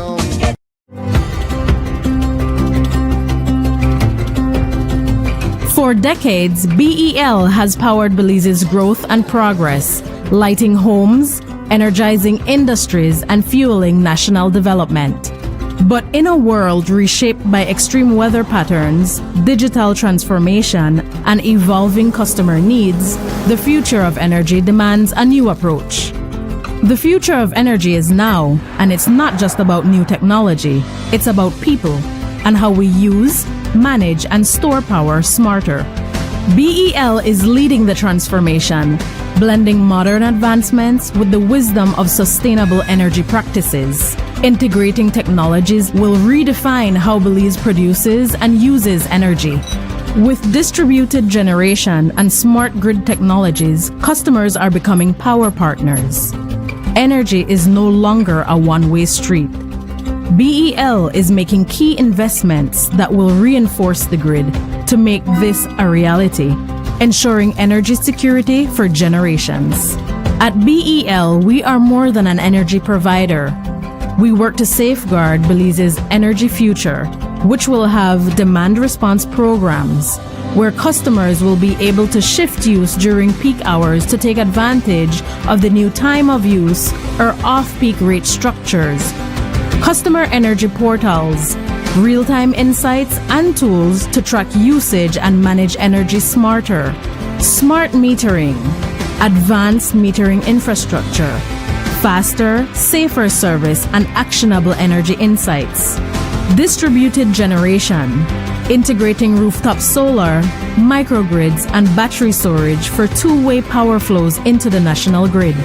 Together, we are bringing you a brighter tomorrow.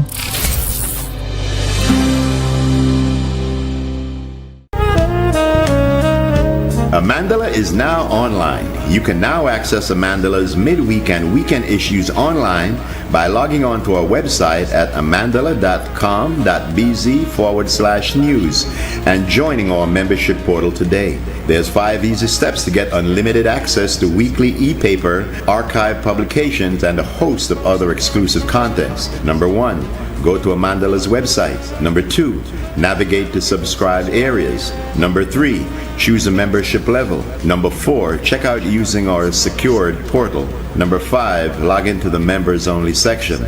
Telephone numbers 501-280-4703 or 202-4477. Fax us at 501-222-4702, or you could email at amandalapress@yahoo.com or amandalapress@gmail.com. Amandala, all power to the people.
Welcome back. This is WUB, Wake Up Billy's Morning Vibes.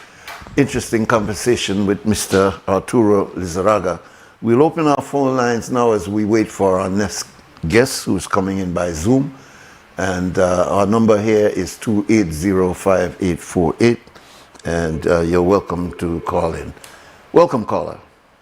Good morning, Nuri. This is Sandra Coyne. Welcome. This is a matter that really, that's the reason I started calling again. And it's the only thing really that interests me, this merger.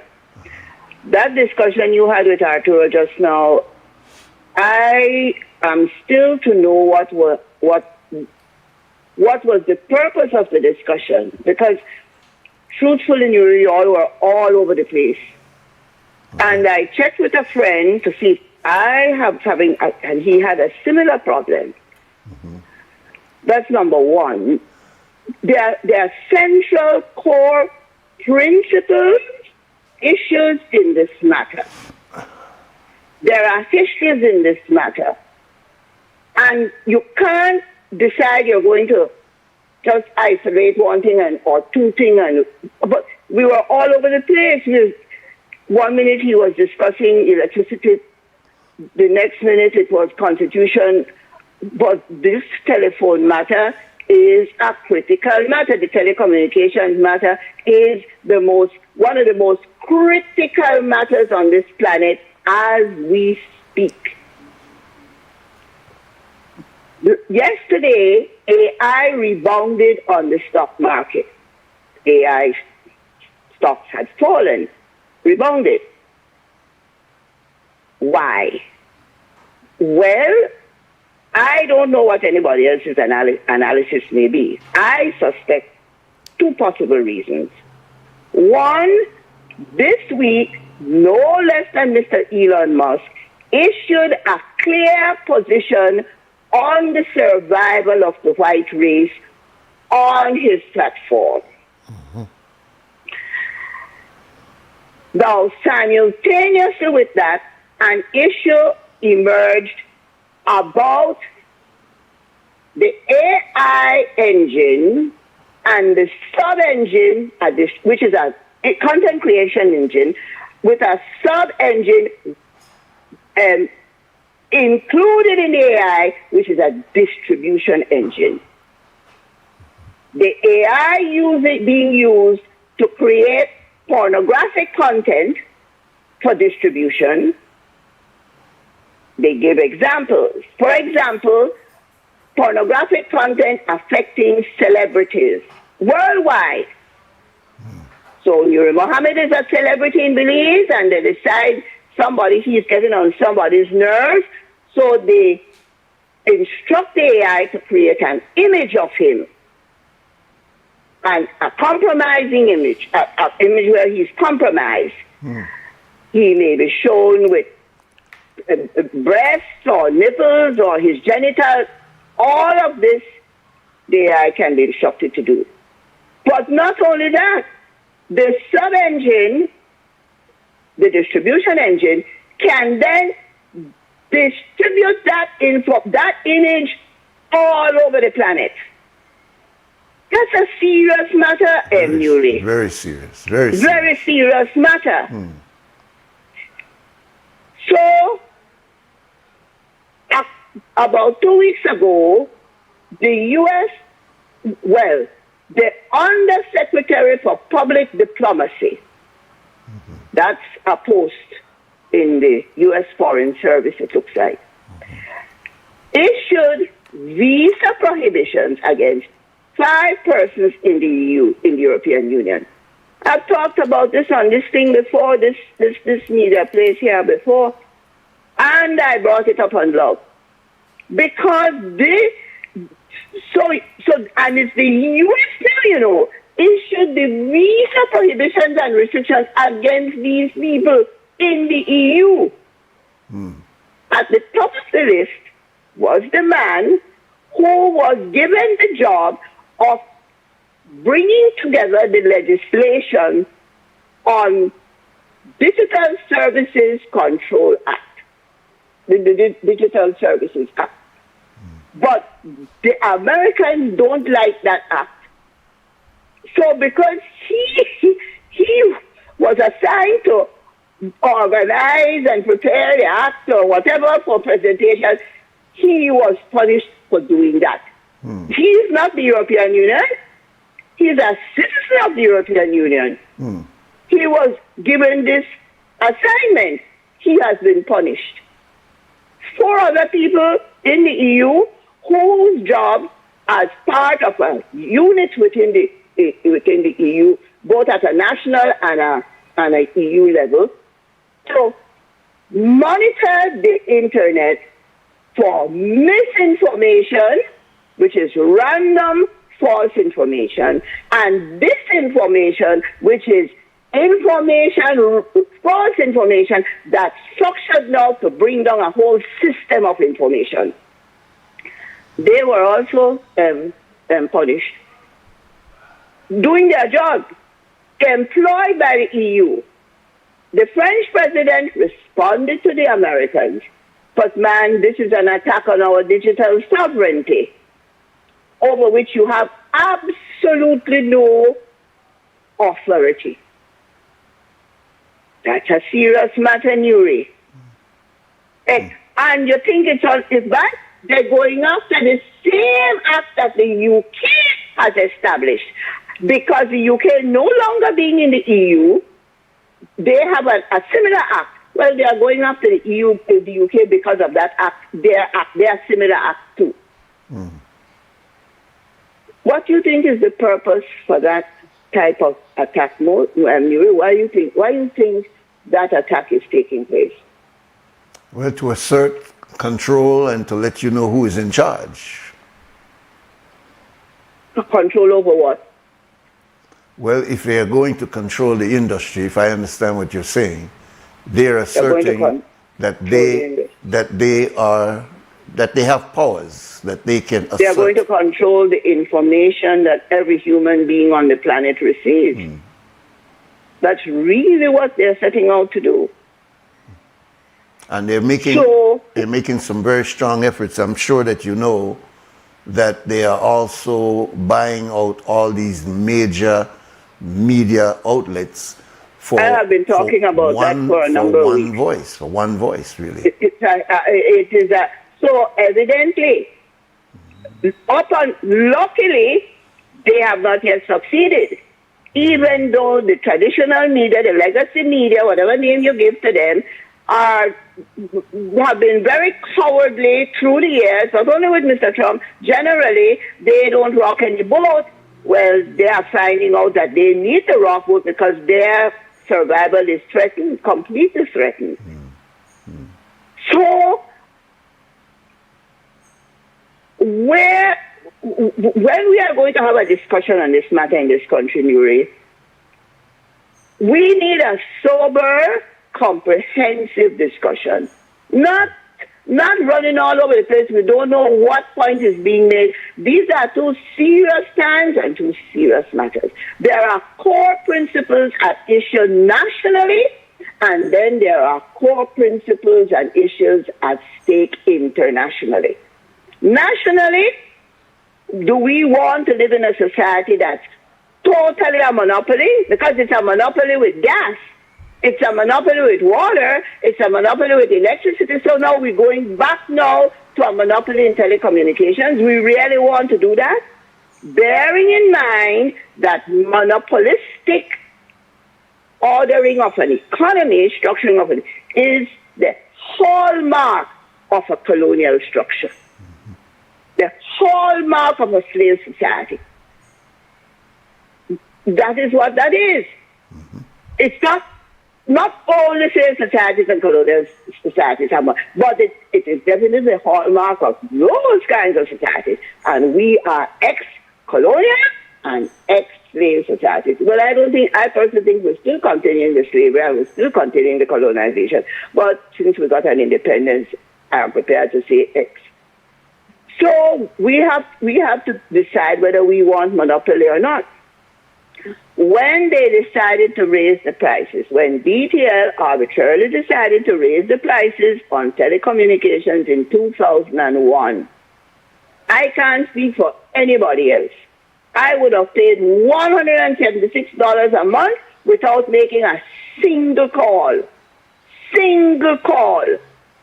And I was not prepared to do that. Without making a single call, there was no competitor.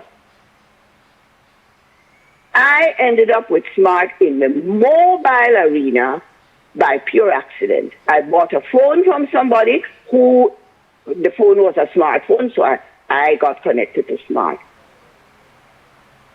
But so monopoly, we need to decide. You all in the media need to give an objective definition of monopoly, objective examples of monopoly.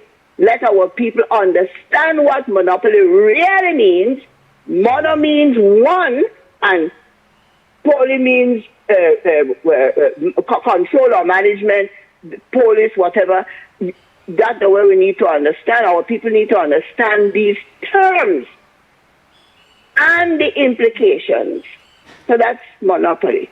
Then, are we going to go down the road now of, we have Mr. Musk. He has appeared on the horizon. Mm-hmm. Who controls Google? Nuri? Who owns Google?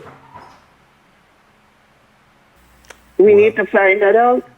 Who owns Google? Because BTL, this country is hooked into the Google, but if I remember rightly, Google's arrangement was made with BTL, if I remember that rightly. So who owns? And is there any connection between Google, all that data? You see, this is when you are unsophisticated, gullible, innocent, all those words apply simultaneously. All this data we have been feeding to these people free of charge, all over the world, feeding them. And now that data collection stored in their massive data centers, that data is being turned back on us. Yeah. It's being turned back on us. Yeah. And we didn't even know. You know, I am not an analyst. The only one I use is WhatsApp because I know what it is all about. I have written textbooks on computer usage. So I know what it's doing to me. I have a friend, I'm always saying to him, do not put anything for me on any cloud. Do not put it on any cloud. You all stay on your cloud. You leave me off the cloud. I am quite happy with my feet planted on the ground. I don't need to be in any cloud. But all of this is part of the management system that's being put in place, Nuri. Yeah. That's another principle. Do we agree to this kind of management? These things need to be explained to our people. I am not hearing that kind of explanation coming out. Yeah. For our people to be able to make appropriate, timely, cogent decisions, they need understanding first. They need to know the history. Look at the loan. We only learned this weekend that the buyout is going to be a down payment with a loan note arrangement. That's a loan all over again. Now, we have gone down this road, Nuri. We have gone into loans with one of these persons before, and that person, sharp businessman, took us to hell and back. Yeah, yeah. Sister Sandra. Whose fault? Not his fault, our fault, Yeah, well, because our we leadership fault. Yeah. Sandra, I'm going to have to ask you, we have... I understand that, but I'm saying to you, when you're going to have these discussions, please let them be true discussions that can educate our people so they can make decisions. That's why we had opened up the phone line so that we can get inputs from persons like yourself so that we could broaden the conversation. But thank you for your input. It doesn't help, Nuri. It doesn't help when somebody who calls in to educate, then that every argument is brought forth to demolish the positions that person or persons have put forward. I would hope that no one would call to try to demolish your input because you have done that. I'm not going to forward you, but it has been done to me. That's why I came off the radio. Bye-bye. All right. Thank you very much, sister. Let's take our break again, and then we have our guests already lined up, and I don't want to disrupt him, so we'll take this break and come back with Mr. Jerry Enriquez to talk to us about his case.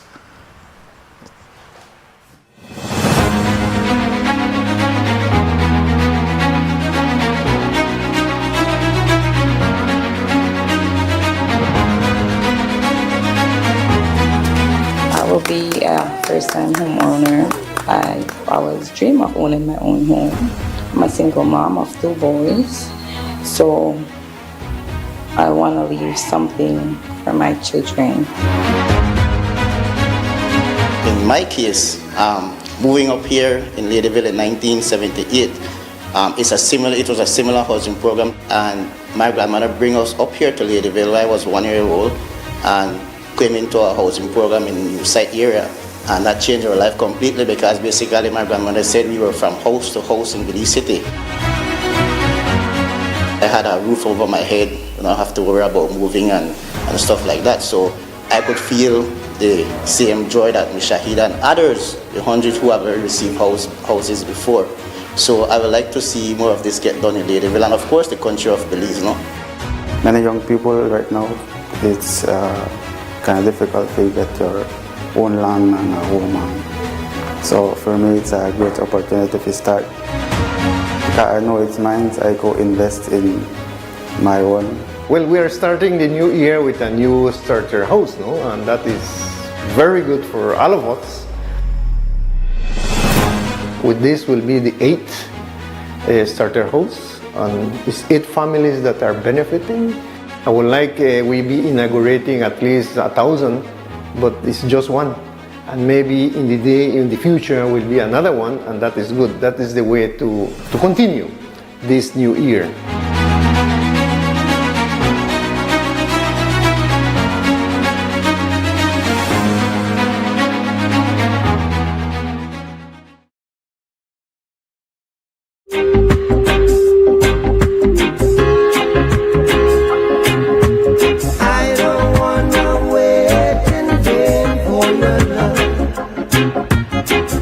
At Atlantic Bank, your convenience is our priority. Our contact center is designed to enhance your banking experience. With a wide range of customer service options, you save time and effort. You can easily call in to block or unblock your debit and credit cards, perform account inquiries, and access detailed card information. Whether you need assistance with online banking, merchant support, or general inquiries, our team is ready to help. For added convenience, if all operators are busy, you can leave your number and an operator will return your call as soon as possible to ensure you receive the support you need. Depending on your transaction type, we may need to verify your identity through a set of security questions. And remember, Atlantic Bank will never request your username or password for Atlantic Online via phone call, text, or email, ensuring your personal information remains safe and secure. Our support team is available Monday to Friday from 8 a.m. to 6 p.m. in both English and Spanish. Simply dial 223-1212. This is a dedicated line for our contact center. Atlantic Bank is committed to providing you with exceptional service and the tools you need to manage your finances conveniently and securely. Take full advantage of our easy-to-use contact center services today. Atlantic Bank, building the future together. Nando's Wholesale is your market leader in Belize's wholesale industry when it comes to high-quality products at the most reasonable and competitive prices. With over 40 years in the wholesale business, Nando's Wholesale embraces the partnership of the hotel industry in Belize by providing world-renowned brands in wines, seasonings, condiments, and cleaners in industrial sizes, as well as small and large kitchen appliances and equipment. Nando's also takes pride in providing one of the quietest and most durable air conditioning systems in Belize with technical support and spare parts. Nando's Wholesale. Professional, reliable, effective, and prompt. Nando's Wholesale. always delivers. Visit us at www.nandos.bz or send an email to nandos@nandos.bz. Or even better yet, give us a call today at 222-500 or 280-8080 to speak to one of our sales representatives today. So you don't hear about how you could shop online with Builders Hardware? It's easy and convenient. Plus, you get special deals and discounts online where you not get in at the store. Just log on to shopbuildersbz.com and pay with your Visa, MasterCard, debit or credit card. You could choose to pick up your order from the Smart Lacaneda Builders or Easy could deliver for you. If that was a big thing, the Builders Truck could deliver for you. If you need more information about anything, you could start chat right here online with a salesperson. We're ready to help you. No need to burn gas and waste time in a traffic. Go to shopbuildersbz.com.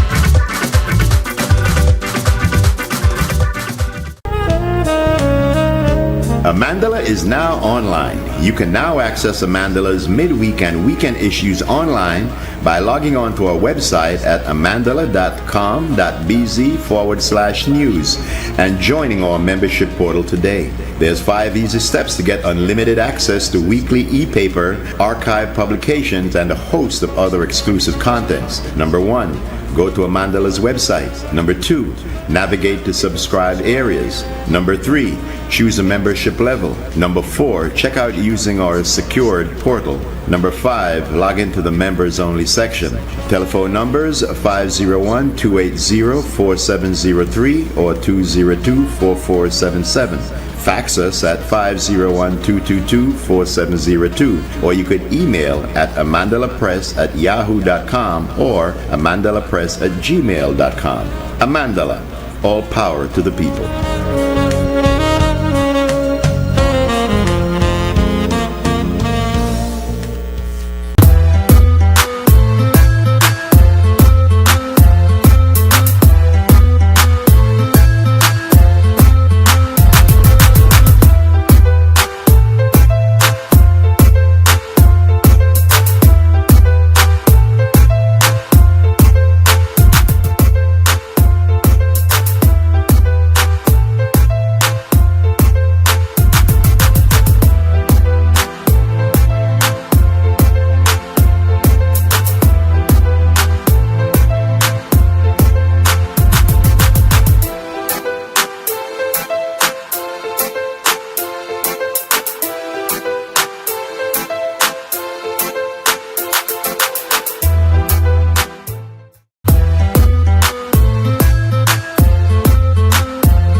Welcome back. This is WUB, Wake Up Billy's Morning Vibes. It's a Friday morning. It's the 16th day of January 2026. And our guest now is our brother, Jeremy Enriquez. And welcome, brother.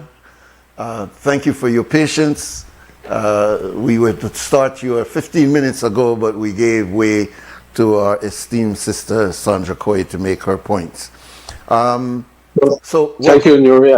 I actually also enjoyed the insights, listening to the insights of on the wisdom of Sandra Koye. So I was learning a lot also, and so it was quite okay. Yes, all right, good. Thank you for understanding. She's a wealth of knowledge, and we always give way to her, and I'm glad that you understand. Jerry, I'd like to take our conversation in a little different direction, and with your assistance already, that we don't need to go through the elements of the case itself, because that has been ventilated quite a bit on the news. But I'd like to take it down a more personal path this morning, talking to you as a person. It's been over a year since you directly got involved in the courts in fighting for electoral justice. Take us back to the beginning. What first awakened you to the issue of electoral injustice in Belize, and what moment made you say, listen, I can't sit silently and allow this to take place. I must do something. Take us through that process, please. Thank you, Nuri.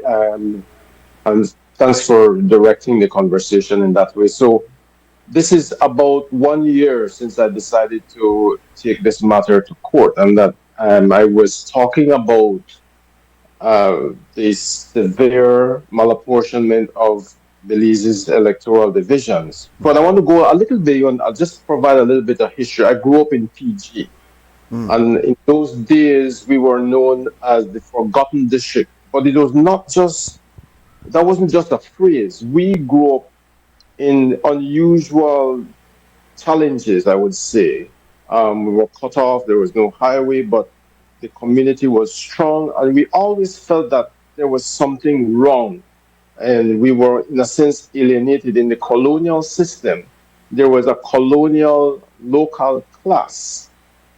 And even into independence or after, there was this discrimination, unfortunately, black on black discrimination. We knew when we went to Belize City, we knew what we were called. There was overt and covert and subtle kinds of discrimination that we felt. And those who could have had brilliant minds from PG was somehow alienated from the system. So if it was not for we see all the church as a rescue, the church utilized us to go teach and all of that. Otherwise, getting into the public service in those days was kind of out of our reach. It was protected by a colonial class. And so we grew up, felt that the southern districts suffered for that.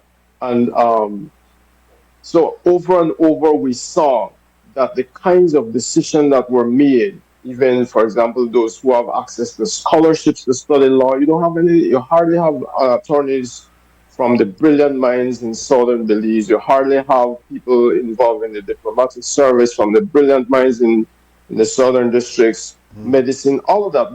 There was a subtle, and also there was at the beginning, not subtle, but very direct experience of discrimination and alienation of the people of the South, the Garifuna, the Maya, and all of that. And we saw that trickle into even policies. We saw that trickle into our own alienation from the opportunities. One of those manifestations is also in the electoral districts. We are unfairly represented in government, and it is strongly protected by the post-colonial oligarchic class, who are very, very strong on maintaining that power and not looking at the country as a widespread of Belizean people wanting to also be involved. There is kind of a kind of an arrogance even that we must be the one to rule over others. Others are lesser class, and that is a dangerous historical precedent that we're following.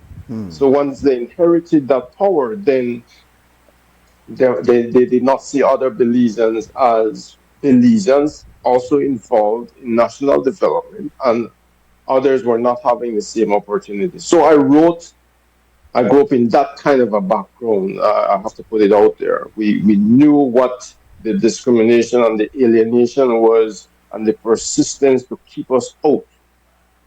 And then I used to write quite a lot about, hey, we need to correct the system. We cannot continue with this colonial mindset. And therefore, one of those manifestations, apart from many others, which I have not yet addressed, like all the electoral financing, registration of political parties, all of those. So I decided that one of the things I must tackle was redistricting. The Belize Peace Movement, I must always extend my gratitude and my admiration for the hard work that they also did, taking the matter to court. And the thing that I noticed is that even the judicial system, we question the integrity of it. And therefore, I decided also that I must take the matter to court in order to fight for justice, because many people continue to be underrepresented, but not that they're only underrepresented. There's a violation of the Constitution that protects all Belizean people, and also has within the Constitution the right of people to be fairly represented, which is one of the hallmarks of democracy. And that is repeatedly violated by both political parties over and over and over. And so that's why I decided that we cannot just sit back and watch. Belizean people must be involved in safeguarding the Constitution. If the Belize Peace Movement and my efforts were not there in the forefront to build awareness, I strongly believe people would see it as normal for us to go through the same old kinds of manipulation of our electoral divisions. And so we need to correct that. People are underrepresented and they're suffering for it because they cannot, the area representatives cannot effectively represent them and their needs because they are stretched too thin. Imagine Stan Creek West with their 11,000 electoral registered persons to vote, and then you have Mesopotamia, Albert, Fort George, those who are protecting their small turf and are seemingly not caring about those like in Placencia, seen by even Punta Gorda. All of these communities are underrepresented, and there is an economic impact from that underrepresentation. So we need to have that corrected. One of the things, though, Jerry, and you're highlighting not only this idea of the marginalization of people in the South, and it's good that you're pointing out you didn't get many lawyers, you didn't get many doctors, you didn't get many of those type of professions coming from there because it was a marginalized community. It was, and part of it was this idea of not having proper electoral representation. In that large district, you still are only dealing with East and West rather than so many other representation that should have been there. But key to what I'm really trying to get from you is something more personal. We had a caller call in the last segment pointing out almost like, what you do? I mean, you know, they've co-opted the unions, the union leaders are already bought out. You know, if you go to the House of Representatives, you know, he was giving the impression that almost to throw up your hand, we are powerless, we can't do anything. Yet, despite that, you took on this challenge. And not only did the Belize Peace Movement take on the challenge, but you almost single-handedly, I know you had some other support with you, but you've taken it on almost like a personal crusade, and that I think is where I'm trying to get. Why? Why would you take this on when you know this was almost a Herculean effort to try to overcome? Give us your own personal story there. That's what I'm trying to get to. Thank you very much. Well, I recognize the struggles of the Belize Peace Movement, even to get an attorney to represent them. There's all the unions were keeping quiet, and many still are, on this important constitutional national issue. And I strongly believe that it will take a different approach. And for me, I think my own training and my background has enabled me to be able to almost single-handedly do this. You know, as I've always spoken about, I have developed a mind state through my meditative practice over time. I've spent 10, 20, 30 days at retreat centers abroad just to go deep inside. To take on these battles, what I'm saying, you have to ground yourself with a different mindset and gain a strength, an internal grounding that will make you approach things with clarity and a certain degree of fearlessness, but also with compassion and having your sights fixed. People will discourage you. People will try to say, oh, why you do that? Why not just enjoy your life and all of that? But it has to come from a deeper a deeper groundedness. Yesterday we honored, for example, George Price, but people fail to see that those kinds of leaders come from a kind of a groundedness. And so for me, that's why I felt confident that I must take this on. But also without resources, no financial resources, nothing, you would just have to jump in and really try. And even with the silence of the unions, that is frustrating when you see unions organizing only for their self-interest. Oh, we want a raise, and so everybody go and say we got your back and all of that. I saw that as kind of a failure in a sense, even though I respect their struggles. But you're begging the same people who get into office illegally and unconstitutionally. You watch them go into office illegally and unconstitutionally, and then when they get into office and there's a lack of transparency and accountability on their part, then you will organize them to go and ask those same persons who lack credibility, accountability, integrity, to give you your raise and all of that, while you see them getting into office in that way. So personally then, over years I've been watching the system. I studied the system, and I felt that at the time when I jumped in, I just had to do it. In fact, I do not see that it happened by coincidence that I was able to find an attorney who was equally passionate and who I was able to connect with and be closely allied with, a very distinguished attorney. That did not happen by chance. I mentioned in other forums that even as early as 2 months before I was able to go to court, I was asking around. I have professor friends in Jamaica asking, do you know any attorney who would be willing to take on such a case? I was really searching, and I know that the Belizean attorneys, they are constrained, and they also are part of the problem. They're watching things happening, but as long as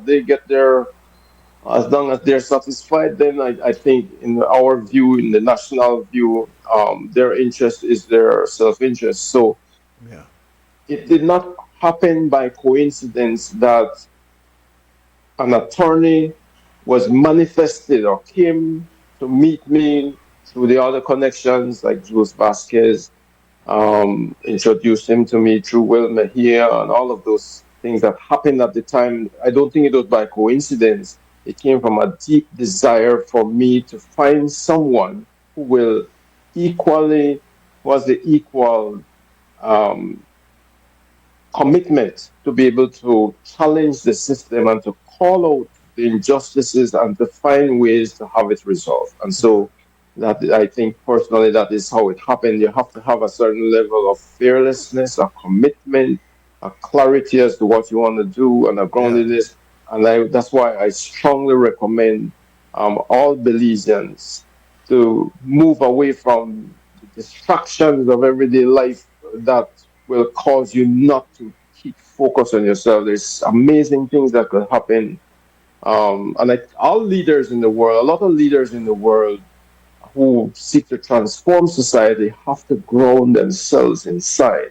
And when you have that, then I think you can sail on. We don't have to go abroad. Even in the movements, I remember in the 60s with the Black Power movement, UBAD, and all of those, you have people with a groundedness and a vision and a passion, and they fearlessly move through. I was inspired by that in my childhood also. If you have that strong sense of groundedness, there's a lot of things you could accomplish fearlessly in this short journey of life. Well, I want to, and I'm glad you're highlighting that, because we many times fail to understand that there's a universal principle that it has to happen inside of you before it happens outside of you. If you don't get grounded properly, and you say you reach that through your meditation, through your practice of silencing, being silent, and recognizing that inner strength before you go outside and take on external battles. So it's very important that you highlighted that. What I would want to do now is look at where your case is. Justice Martha Alexander has cleared the way for your lawsuit against the Judicial and Legal JLSC. Services Commission, yes. And so that you are now able, because you had presented your case to them and they dismissed it, my words, in saying it had no merit. Justice Alexander is saying there is merit there. So now you can pursue the lawsuit. Tell me, where does it stand from now? And just for the sake of those who might have missed it, your attorney, Mr. Ramlogan's assistant, heard Justice Hondura make a biased statement off mic. When this was presented legally to him, he dismissed it, saying it's not true. And then you took it to the Legal Service Commission, and they too said, siding with Justice Hondura, that there's no merit. Justice Martha Alexander said there is merit.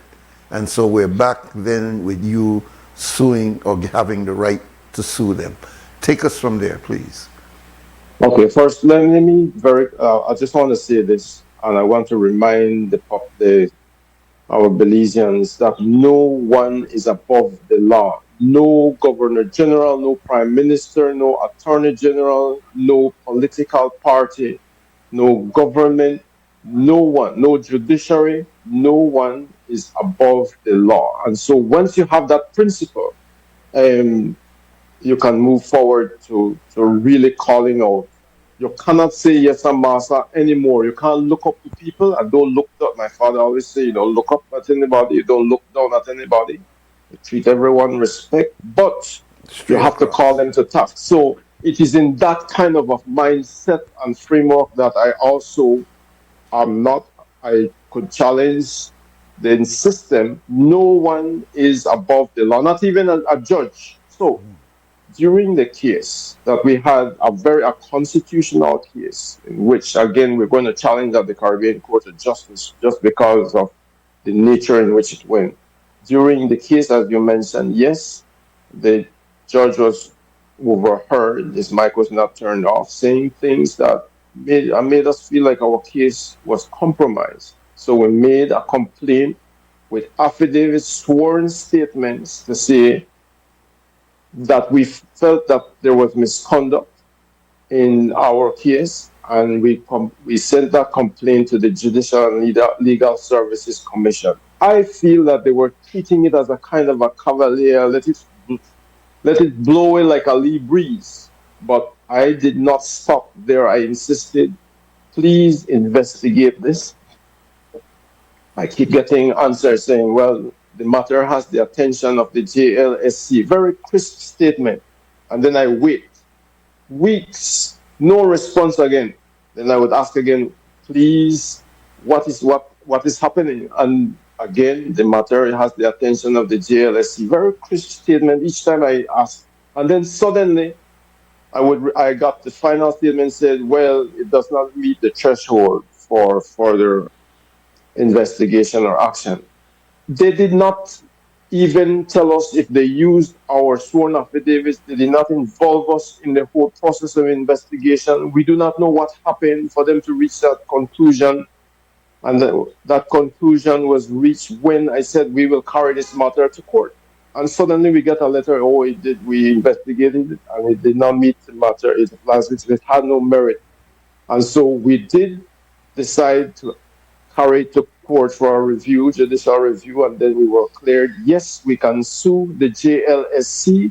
That was a big step forward for us and I feel like through our government system, there's this cavalier way in which they're treating people. It's almost like a kind of it's an institutional arrogance when people want information, as we see in the Freedom of Information Act that I asked for, there is a kind of this kind of an arrogance. We have the information, and although we are elected by the people to serve, when we are there, we become emperors. What right do you have to challenge us? What right do you have for us to provide information? That is the people's information. If you're using, for example, the people's money to pay high-priced attorneys to fight against redistricting, that is the right of the people, then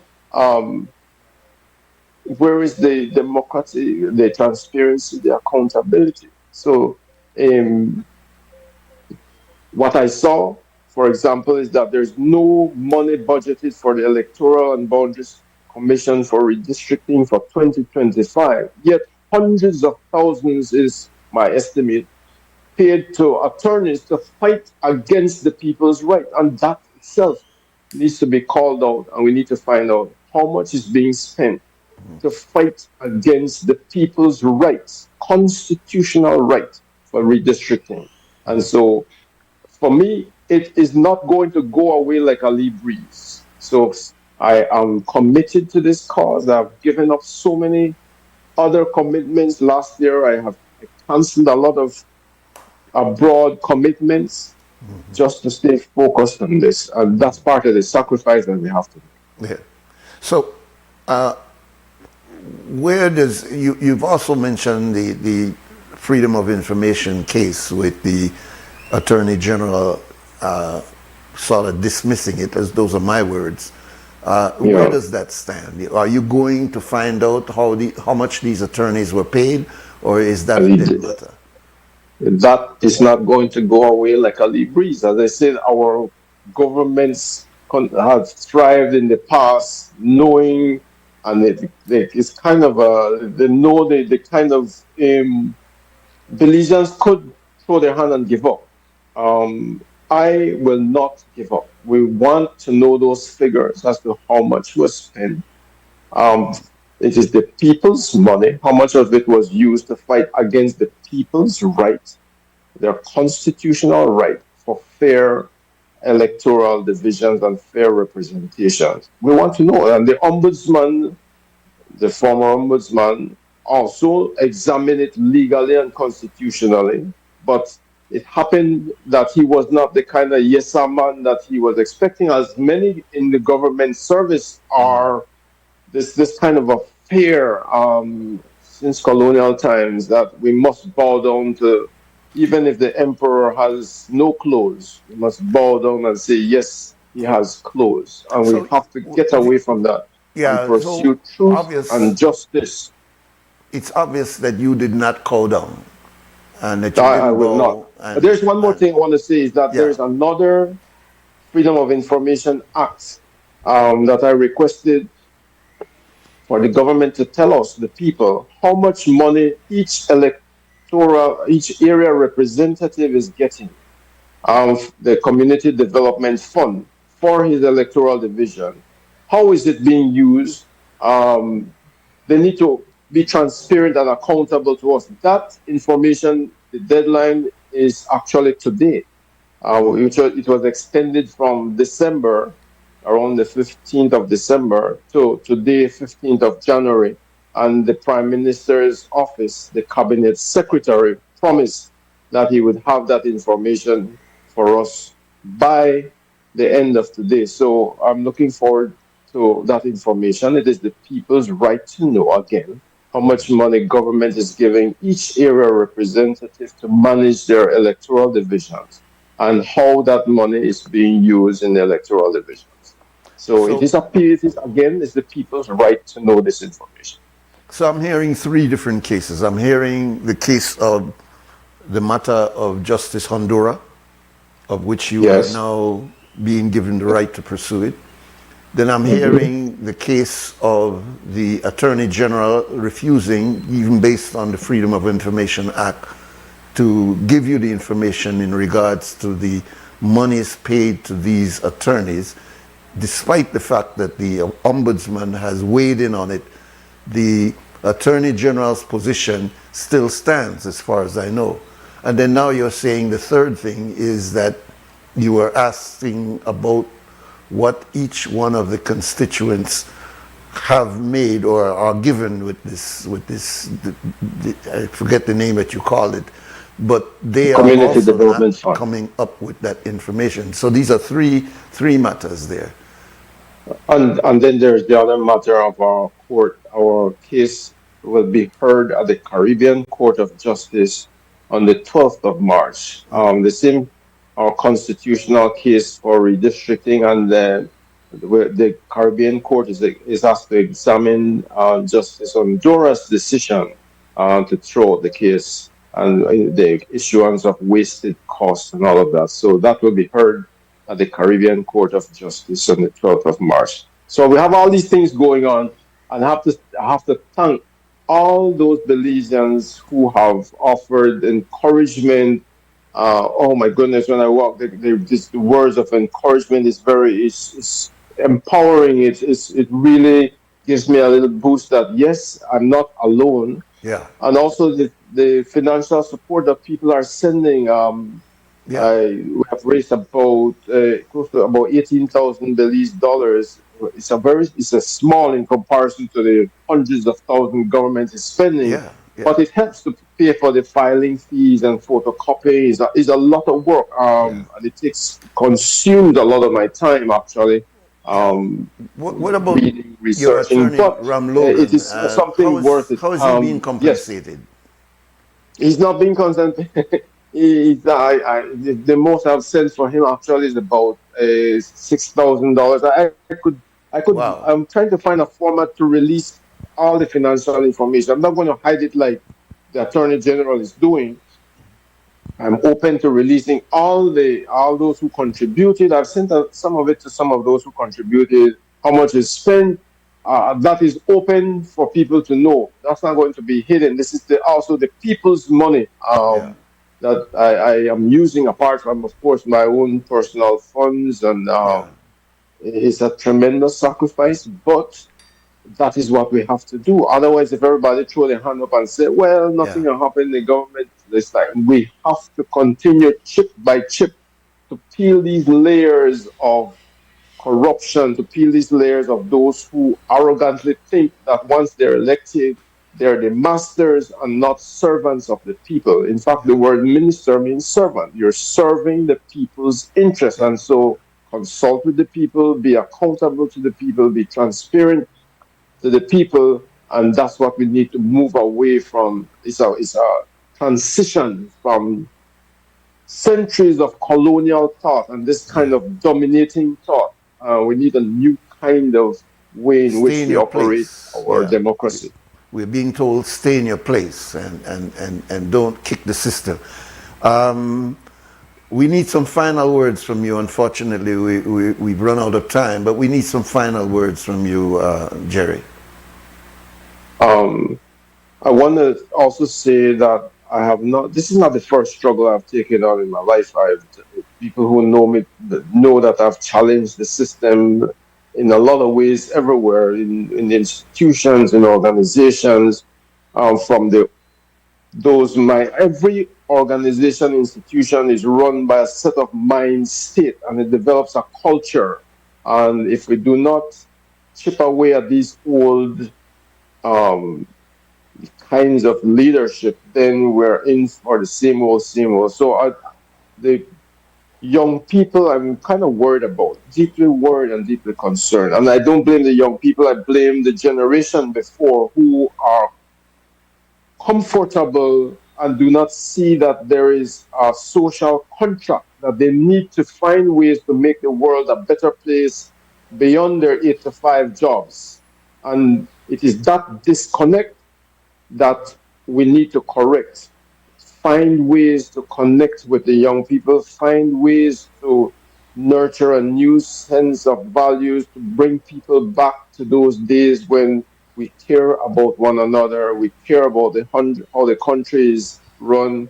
Otherwise, if the mind continues to be disconnected and lost in delusions and illusions and chasing just pleasures, then that is the recipe for destruction down the line, and for people to continue to be used and abused. So each individual also find a way, however you find it, to really ground yourself throughout life, day in, day out, to keep yourself aware, so that you can see with penetrating insights a level of truth that will hold you grounded and that will help you to find a way to keep changing a system for the betterment of others.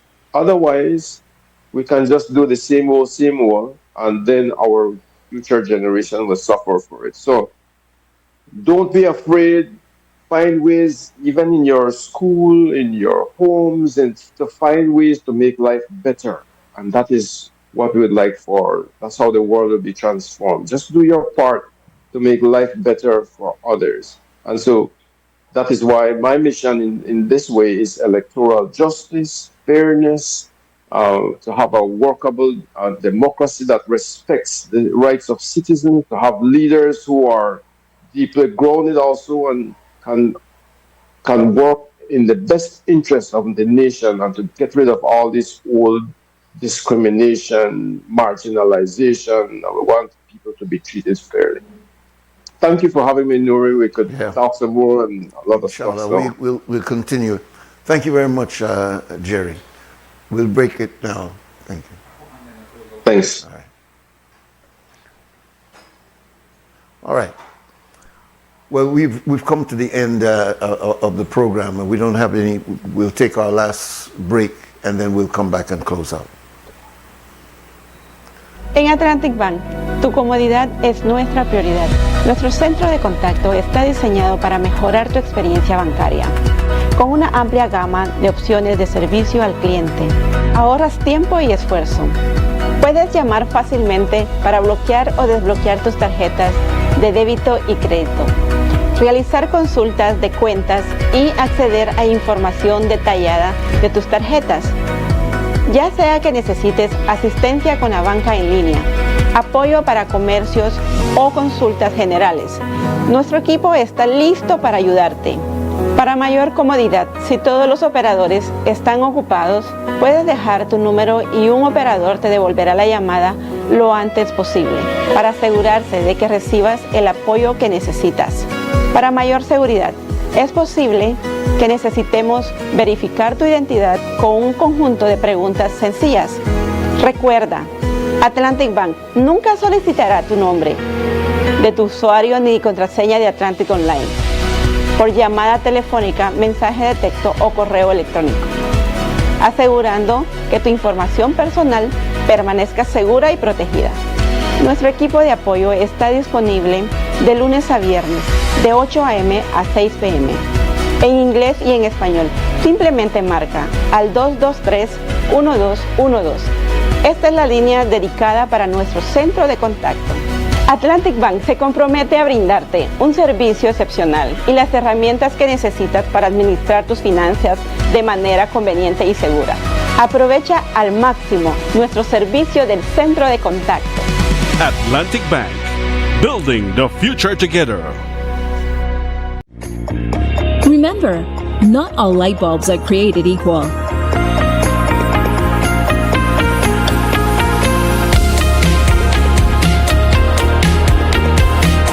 Our lighting department offers a wide assortment of light fixtures and accessories to suit your style.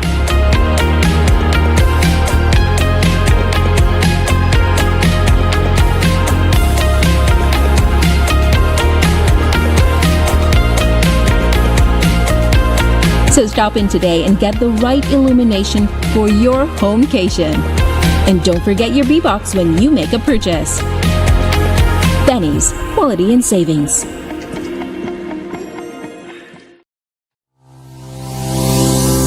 Need to submit your sickness benefit claim online and have a physical medical certificate? Here's how you can do it. First, go to ssbportal.org.bz and log into your My Social Security account. Next, on your dashboard, click Benefits and choose Forms. Review the requirements, then click Continue to proceed. Click Apply under Sickness Benefit to start your claim. Review and confirm your banking information. If it is not correct, select No and follow the steps to update your banking details. If your banking information is correct, select Yes. Next, if your illness is not related to an injury at work, select No and proceed to upload your medical certificate. Select your claim period and confirm your employer details. Read the declarations and click each to agree. Click Submit and you're done. A confirmation email will be sent to you. Your employer will also receive an email with your claim details and a request for your salary information. If needed, submit your sickness benefit claim online and receive real-time status updates.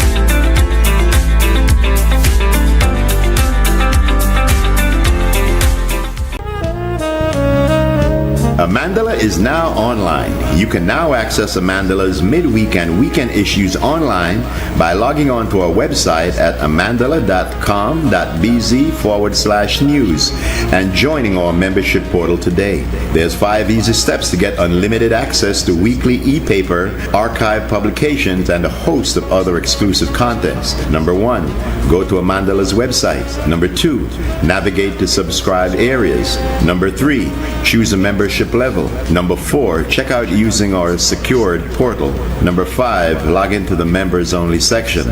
Telephone numbers 501-280-4703 or 202-4477. Fax us at 501-222-4702 or you could email at amandalapress@yahoo.com or amandalapress@gmail.com. Amandala, all power to the people.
Good. We just have a few minutes to say thank you to Anthony Grant downstairs for our simulcast. Upstairs we had Mr. Cliff and also Mr. Harlan Wagner handling our studio. And of course, we want to thank Mr. Arturo Lizarraga and our brother Jerry Enriquez for their input this morning. And of course, our sister Sandra, welcome back. Thank you very much. And of course, you who stayed with us from the entire show. And we look forward to you joining us again for the premiere conversation on Monday, where our brother Mose Hyde will be here. Belizeans, stand strong and stand firm and do the right thing under all conditions. For now, we gone. And all the things that must happen and not got blue skies. And nothing that people get victimized. Let's work together for better. We got to unite. Belize, yeah. Wake up, Belize. Wake up, Belize. Another day is here. Wake up, Belize. Wake up, Belize. We got to keep moving. Na na na na. Wake up, Belize. Wake up, Belize. Everybody got to put their time in. Wake up, Belize. Wake up, Belize. Voice our opinion and place your calling. Get up, make every day count up. Wasted people, do your part, play your road, get where you need to. You can tune in for work or in your vehicle. If you got a problem, pick up the phone. Why wait till the time calling is not so it no matter even if you're at home. Just call in.